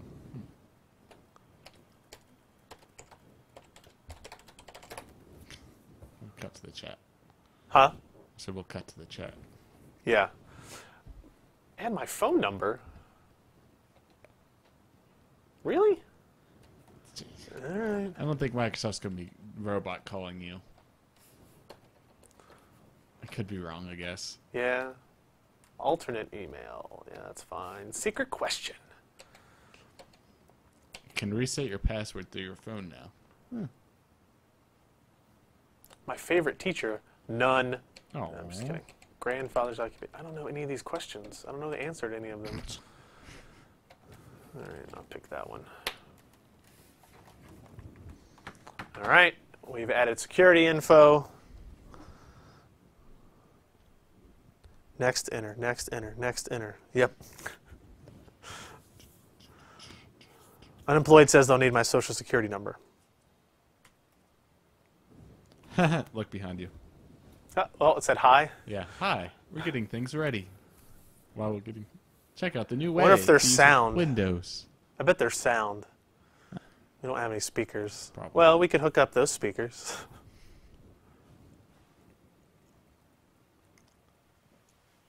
Move my mouse to any corner, okay? Oh, this is teaching me how to use Windows 8. Is that what it's doing? Yeah. Okay. I need to know this. Is it waiting for me to do that? No. It's just doing stuff. Yeah. Okay. I would like a progress bar or something No. to let me know that it's doing something.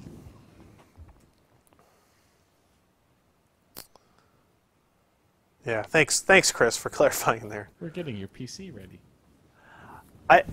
I've got my, let me kick all this crap out of the way. And by crap, I mean worthwhile hardware.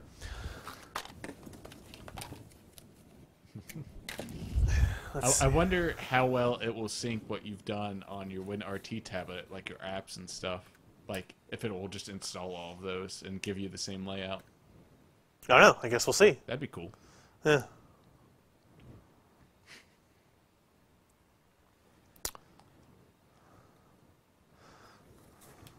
Wonder if there's anything new in the store, actually. I was kind of looking at that here. Oh, We can sure there is. We can show this overhead shot if you want while we wait for that. Still no Twitter or Facebook app showing up. Well, I mean, those are just the ones they promoted. Yeah, but you would think you want to promote those big names to show that you have them. I guess I can go here to social new releases and see if there's anything. Needs a PC per app. We would like to. We're thinking about it. Ooh, Reddit to go. I didn't like the first Reddit app I downloaded.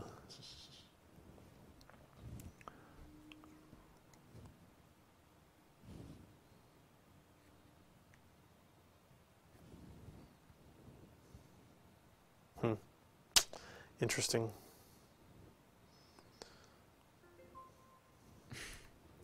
Hey, look behind you. Oh, wow. It's identical. Yeah. It's pretty cool. It'd be cool if you're doing the opposite, really. Yeah, if I had had the PC first. Yeah. Right. But I'm guessing it will map any changes. Yeah, that seems right.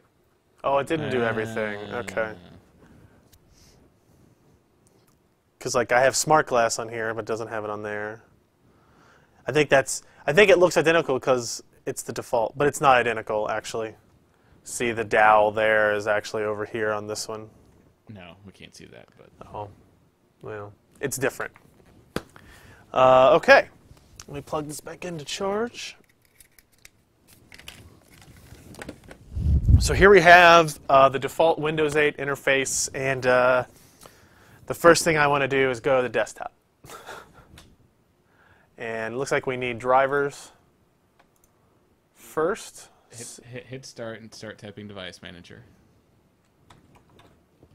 Or what's it called in Windows 8? Go to compute. Just type in computer.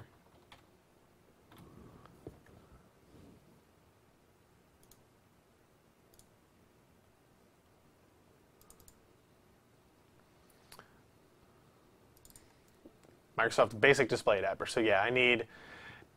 So the first thing we need to do That's is. interesting because when I installed it, automatically grabbed NVIDIA drivers, the latest. Which NVIDIA video drivers. card did you have? 460. I think maybe this is just too new. Eh. It is a 660, so. NVIDIA. Go to GeForce.com. And sure. I don't feel like it knows that I'm on Windows 8, so let's go clarify. Windows 8 64. I mean, even the proper release is fine. Is it the driver? Oh, okay, so the driver Yeah, works for Theory- both. Theory 697 works. So I would like to save it. But you didn't let me choose where. Well, did you go to... How did you access the browser? Through the start menu. I'm using the Metro browser. Yeah, you shouldn't use the Yeah. Metro browser. You should use the I desktop browser. should. Why? Maybe. I don't know. Because it feels like that's a thing that you should do. Well, not if you want to save where the file goes, or change where the file goes. 690 LC.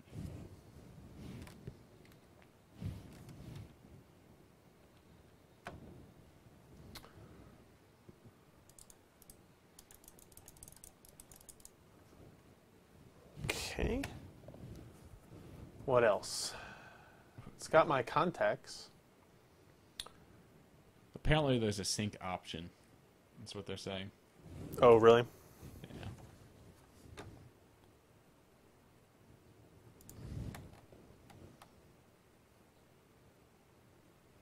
Change PC settings.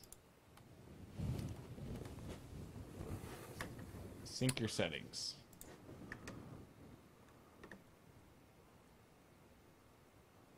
Go up. I wonder if it's on the other one.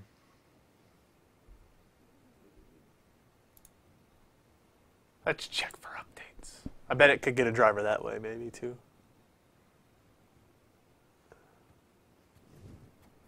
Six important updates. Yeah. Doesn't tell me what version it is, though. It installed the latest for me. It installed 30692. Well, I'm going to jump ahead of it. It just feels like a jarring back and forth. I don't know. And I'd be curious if Chris in our chat room has had some thoughts, questions, issues with multiple monitors on it. A couple of weird things have happened. But I'd wonder does anybody else in the chat room, have they used multiple displays with Windows 8? Because I imagine what I would have is this exact environment on just two displays, right?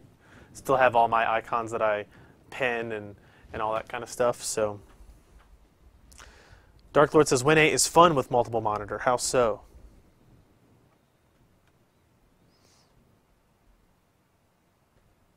Somebody's calling for Windows 8 SP1 already. So while that finishes the install, if we look at the PC part picker thing one more time, here's what I'm going to do. Ken, if you'll switch to that real fast. Now that we have, this is all of our components that we've used. I'm going to save this. Oops. I'll save it as a new build. So here it is. Let's rename it. Oop, there we go. I'll rename it as, there we go. So now what's interesting is if I click on it, if I view it, I can share this link with you guys in the chat room. So if you click on that link, you will see the exact parts that we built for this system. So let's go ahead and restart. Didn't have to install network driver, that's a plus. And I think this is using the Intel LAN, isn't it? I don't know. I think it does. Because I think that was one of the things with the Z77 boards where they were, all the ASUS boards had at least one Intel controller. Did that reboot already? Yeah. Wow. I'm impressed. With the enter key. I like that picture though. Oh no.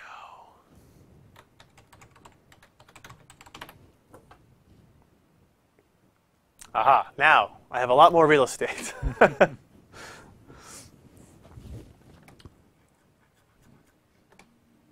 Okay, so now what do I do? So what do I do? Let's see, I can go in the corners and what do I get? Anything? Somebody want to tell me how to use the gestures with the mouse and all that stuff? Settings.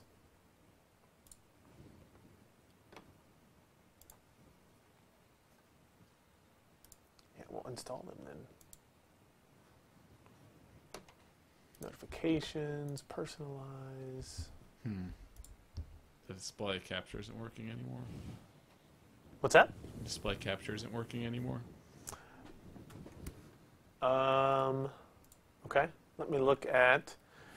So here's my first thing. Do I have to go into the desktop to figure out what resolution I'm using and stuff? There's that display submenu that we're using on the tablet. That's great.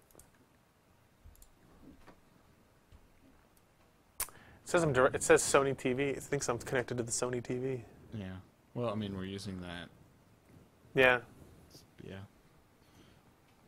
I can unplug it and plug it back in and see if that changes anything.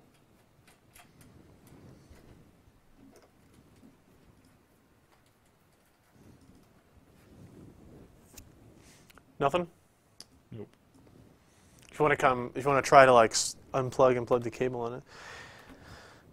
Yeah, you can. I think you can download ISOs for Windows 8 pretty easily. I don't know if you can download them before you actually spend the money to purchase it, but I can take a look in the store. There's no clock in the Metro interface, somebody's saying. That's kind of a odd thing to leave out, I agree.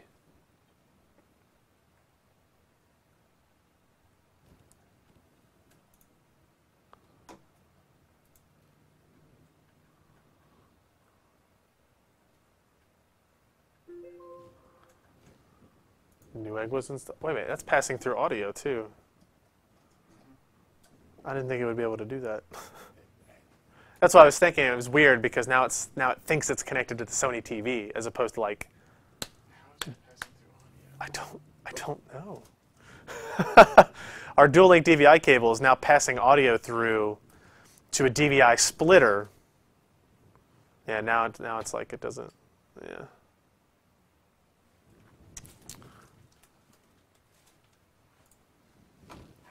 Very odd.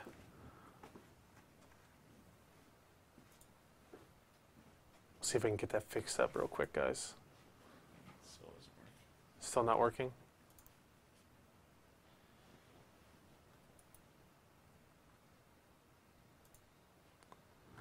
So yeah, I guess that's our build. We do have Windows 8 installed, a very simple installation. I don't know what else to do because we can't show you the screen directly anymore all of a sudden since we connected this. Let me try one thing. We can still access an NVIDIA control panel.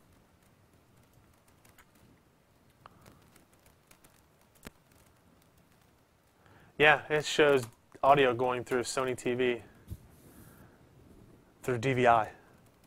I didn't think it could do that. If the graphics cards, if you adapt it, can. Ah, okay. So technically we're adapting it, Yeah. even though we're going through that.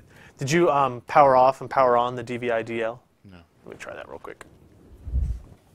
Sorry guys, we're just trying to, our direct input stopped right after we installed the Windows 8 driver, or the Windows, or the NVIDIA driver.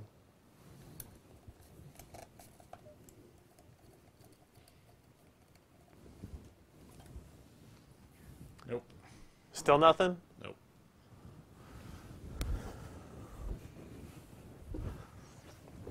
I've only got one other thing to try. Try the other DVI port.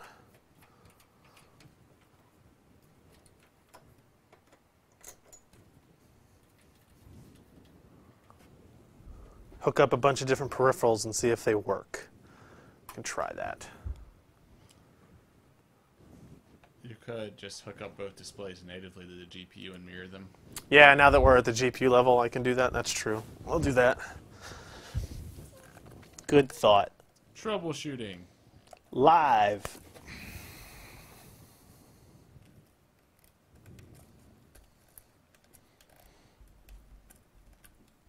Come on. So let's try that.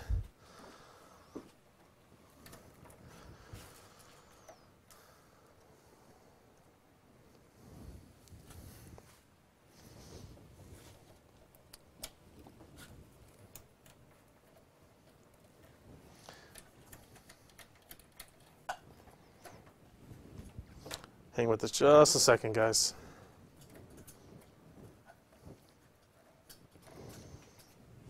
The DVI cable is heavy.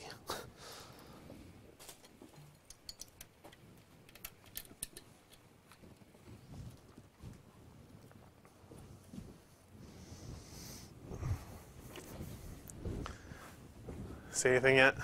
Yeah. It's mirroring. Is it mirroring already? Yep.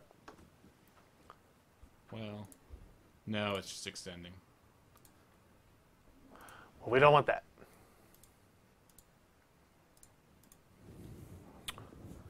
There we go. Okay, so now if we switch back, okay, now we have direct. There, call Geek Squad, please. Okay. So now everybody sees everything. Sorry about that. Our XSplit stuff just died. Hey, thankfully we implemented yesterday like the reconnect Yeah. algorithm, and that seems to have worked. So I don't see a preview up there. Other than that, I'm good. Okay, ta-da. So hopefully everybody in the chat room should have seen it go out, see a little spinny thing, and it automatically reconnect. That was something we implemented yesterday. Hopefully our recording has worked now. We'll just have to wait and see. No promises. Actually, we had an exact, it reconnected the exact same number of people, so that's good. All right. So, okay, I don't know what else we can do. They were saying install some different accessories. I don't know what we have. I don't know applications you guys want to see. If there's anything in specifically that you want us to try to run. How about, like, let's see. We saw that Google video today of how to get Google back, right?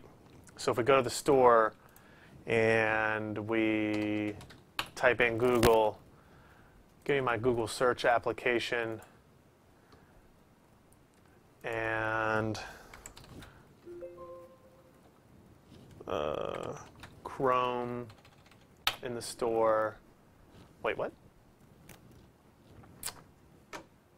No, you have to download Chrome from a browser. It's not in the store. Oh, really? Yeah.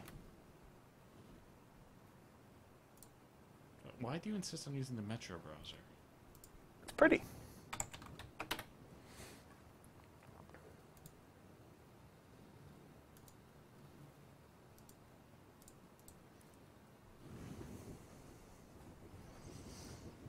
Do they include Minesweeper?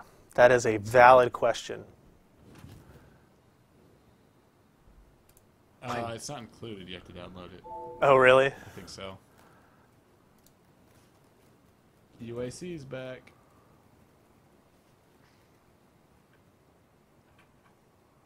I could stick a couple of thumb drives in and set them up as one volume. Windows 8 is supposed to do that. Can you change the default search engine in the Metro browser? No, you're not technically. I mean, you're hitting the Internet Explorer button when you go to a browser, right? So here, I'll show you. So I'll make Chrome my default, and you can kind of see. I'll just close that now. But if I go back to Start menu, oops, you'll see Internet Explorer is an icon, and Google Chrome is also an icon. So if I click Internet Explorer, oh, interesting. Now it opens up the desktop version. Let's have battling browsers here. Ha! So let's go back here, and now if I open up Chrome, opens that up. Battling browsers. Yeah, the default is it uses in Metro. However, they're both separate. Aha! So if you pull up something in Chrome and Metro and then go to desktop Chrome, it's a different instance. Okay, so here, this is Metro Chrome, but it's just full screen Chrome, really. Right? Is what it looks like to me. Yeah. Versus if I go to the desktop, Chrome is still here. But they share none of the same settings or anything. Oh, really? Because I logged into my Google account. That's a pain in the on ass. one, and the other, I still had to log into my Google account. All right, well, let's try that. Switch off that. Well, I don't really care. What? XSplit crashed. Well, it's still working, so.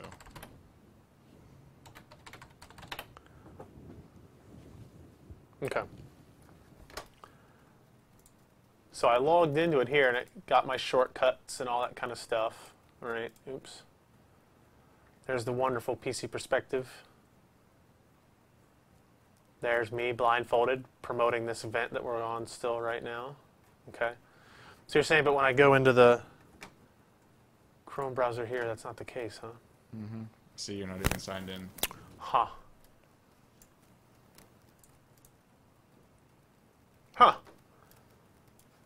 So there's really no point in having the same browser in Metro. I guess you just pick one. Well, if you like the browser better, I mean, I don't like IE, so I use Chrome and Metro. Well, I mean, there's no point in having the one in Metro and the one in the desktop the same if your settings aren't going to carry over between them. Like if you were going to have them differently I anyway. don't see why there's not a reason. I don't know. I don't know. It's just, I don't know. I guess I would just use this anyway.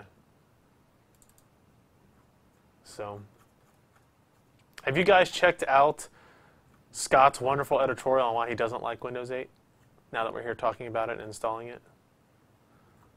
Worth a shot. Lots of comments. Notch retweeted the story about it. So, okay, that's how that works. We've got Chrome installed. What else? Anything? Anything? How about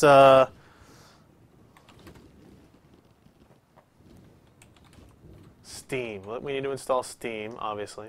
Well, that's not going to be in the App Store. Let's try. What do you got? What do you got? Oh.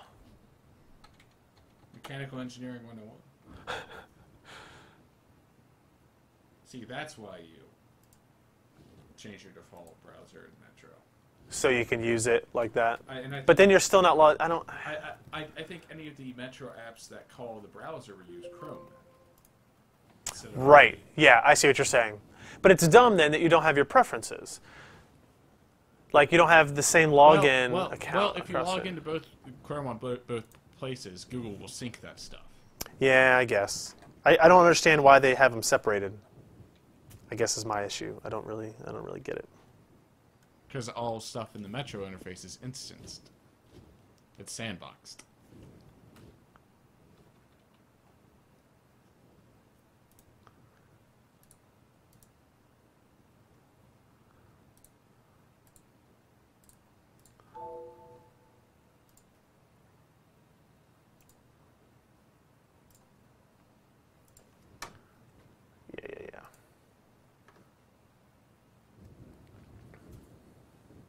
So we got Steam. We can still play games on it. None of that stuff really changes. We've obviously got the same hardware that we would have built in a Windows 7 machine out of it. Nothing really changed in that. No UEFI tweaks, no BIOS tweaks, nothing like that to have to worry about. We're still running off a single SSD. I guess I'll be curious how much hard drive space we have left after that. We have, so 80.9 gigs free of 111. That's not so bad. It's not much different than Windows 7. Yeah, that's not drastically different on anything. Switch to my overhead again.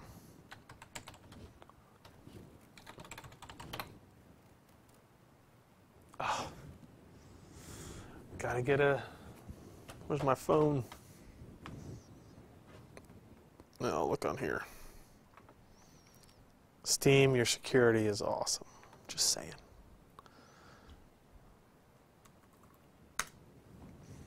So we'll wait for that. Anything else that you guys want us to install?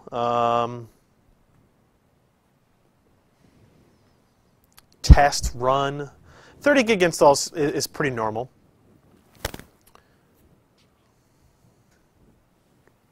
Skype. So here's my issue with Skype. If you install the Metro version of Skype,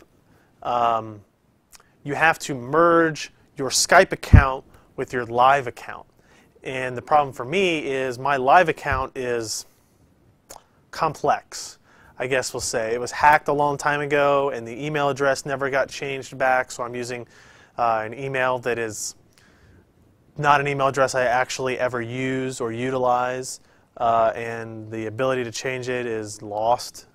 I've tried many times with the Xbox Live service and other services. So I don't like that the new version of Skype makes you kind of merge those two things. I understand why Microsoft would do it, but I don't like it.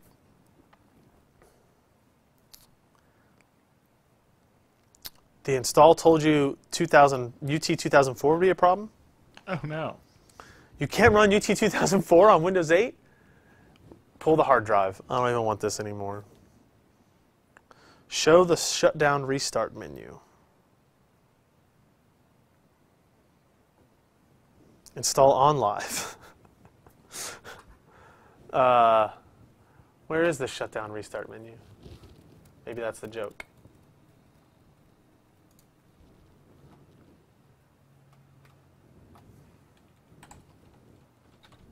No, it's in that right-hand menu.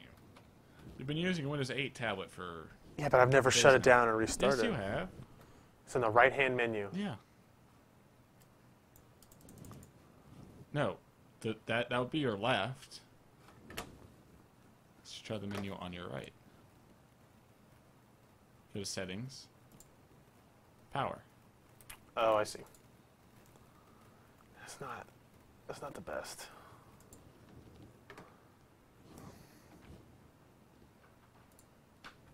Did I get that yet? Yeah, you know, there's a lot of things in there in Windows 8 that you're going to have to relearn. There's a lot of stuff that, as Chris was talking about in our chat room earlier, like shortcuts that change. You know, being able to remembering when you're in Metro to go to the right-hand corner or the left-hand corner to do certain things, or the top or bottom right-hand corners to bring up that menu. It is obviously much more intuitive on a touch panel than it is with a mouse and a keyboard, but you still have access to this, right? You still have access to it. The only problem is if you're used to hitting start and typing something, it looks like that, but you can still do it, right? So if I hit, I don't really have much installed, but if I hit type in Steam and hit enter, boom, Steam's going to start. I'm just waiting on a Steam code to come my way. It took a long time yesterday too, didn't it? Mm-hmm. But it's still there. If I type control panel, I can do that, and it's going to open up in a different environment. And the switching of context might be a little bit, I don't know, it seems kind of useless, right? If you're the type of user that's never going to be in this interface, you don't care about the active tiles, you don't care about the Metro style applications, then you can keep your entire time in here. The only time you have to worry about it is when you hit start, or you want to shut down, or you want to do stuff like that. So anything, let's see, is there anything else in here? Not really. You can probably adjust all that. You can obviously adjust all that from Windows and stuff too.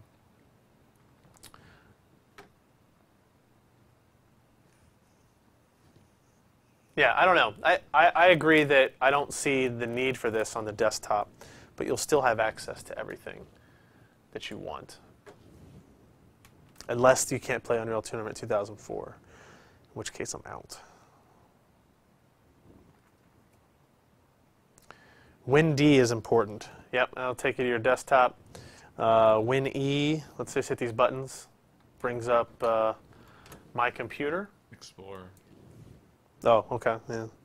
R is the run command. That's a good call. Win R. Win F is search for files. So there's your Steam installer. I don't know how you set what you want to be indexed for that kind of deal. Windows break, that's a thing still? Ah, yeah. There. Now you know why they have the pause break button still. Is for that.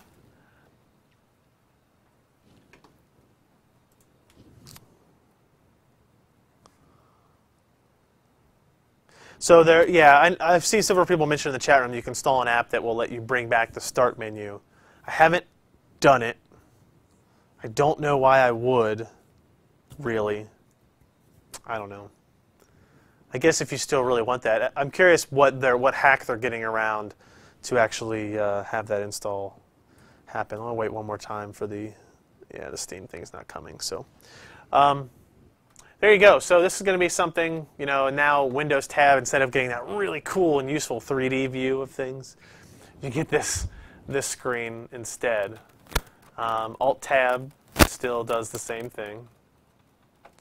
Right, so we did find out that Shift Windows arrow key still switches between screens if you have multiple monitors. So all the same shortcuts seem to be working, or at least very similar amounts of them. Somebody's saying run the Windows Experience Index. Okay. Where's that at? All right, let's rate this computer. We'll let that run. Media Center Edition. I guess, is Media Center Edition on the Pro? It's an add-on still. It's still an add-on? Do I have to pay for it, or you just download it? You have to pay for it. Oh, I thought WinPro came with MCE. No, I don't think it does. It's a driver licensing thing. That's why they have to charge extra for it. Oh, for like the H.264 and MPEG codecs and all that kind of stuff. I guess that kind of makes sense. Should be able to install it by add feature, they said, within 24 hours. So. Okay. Okay. So you get it for free with Pro till the end of the year. All right. I don't know if that will work with our TechNet licenses, but we'll see. Give it a shot. So we'll let this run, and then we'll probably end our stream here because, well, there's our Steam command.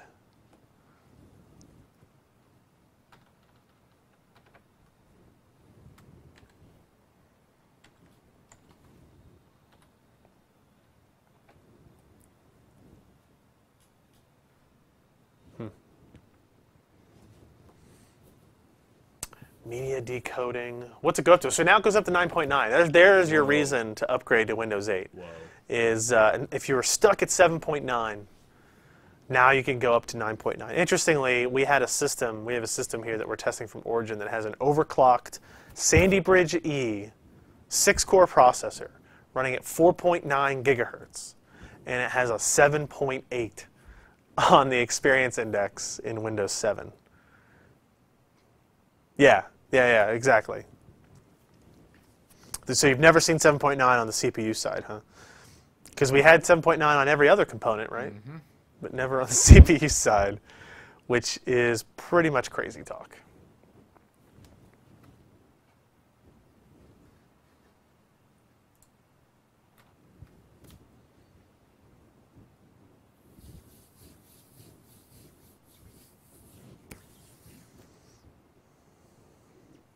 Windows 8 does not go to 11.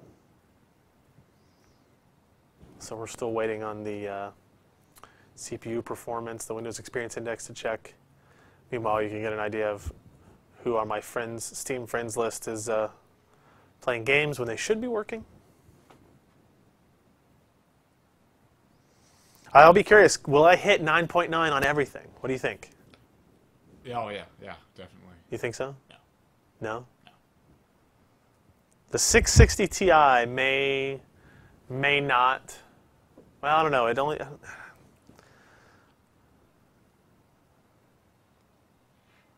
7.9. Yeah, I didn't install the Intel drivers. I didn't install. The only driver I installed was the NVIDIA driver. 7.9. Processor 8.0. Memory 8.0. I didn't overclock the memory. It's still running at 1333.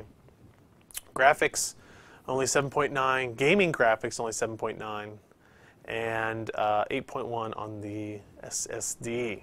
So now I know where I stand, I guess, for that.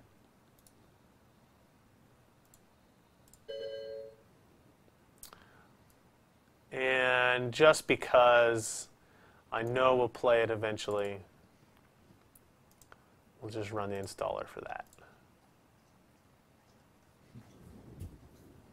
We'll see how fast our internet likes to go right now.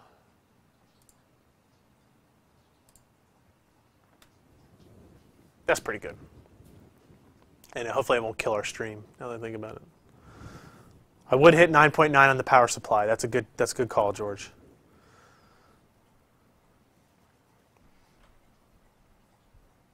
Okay.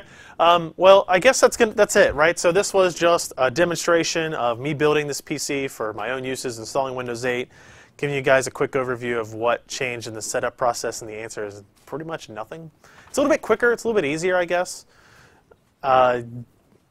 Learning curve when you get there. You know, how do I download the driver? How do I install it? How do I access control panel? Different things. Hopefully. I know we've had a lot of talk back and forth about Windows 8 in general and if you should upgrade and if you should not. I hope this kind of lets everybody know that it's okay. It's not that big a deal. It's a $40 upgrade cost or something like that, right? I mean, worth a shot. Chris upgraded himself, didn't really have any issues. Process was pretty simple and painless. Because the Windows 7 Windows 8 base OS are so similar, I don't think we had a lot of application and issues with upgrades. Like, remember going Windows XP to Vista? That was a mess. Vista to 7, not as big a deal. 7 to 8, less of a big deal as well. So, yeah, I want to thank everybody. Yeah, clean install is always better.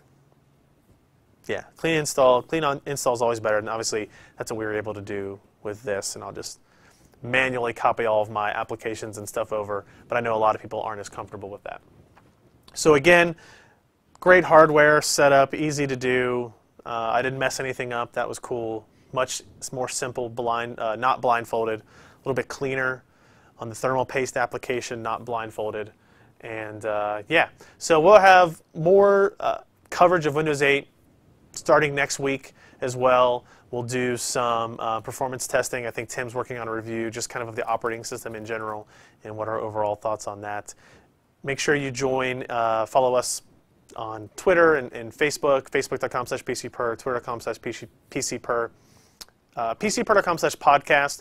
If you like these type of live events, just check PCPer.com/live. You can see the schedule on the right-hand side. It's also, actually, if we switch back here, you can see the schedule is right here as well, where upcoming events are on the right-hand side. And when we're live, you usually see there's an animated radio tower, because I think the mix of internet broadcasting and 1920s broadcast towers is the best mix there. So our next scheduled event is on, it's on Halloween. I don't know. We'll have to think about that. We may have to reschedule that. But usually Wednesdays at 10 p.m. Eastern for the podcast recording. And we're doing other things as well, like this. So if you have any feedback, let me know in the chat room. I'll hang around for another couple of minutes in there. Or send me an email, ryan@pcper.com, any feedback you guys have. I really appreciate you guys hanging out. Hope you got something interesting out of it. And if not, I hope you had some help wasting your Friday afternoon. Thanks, guys.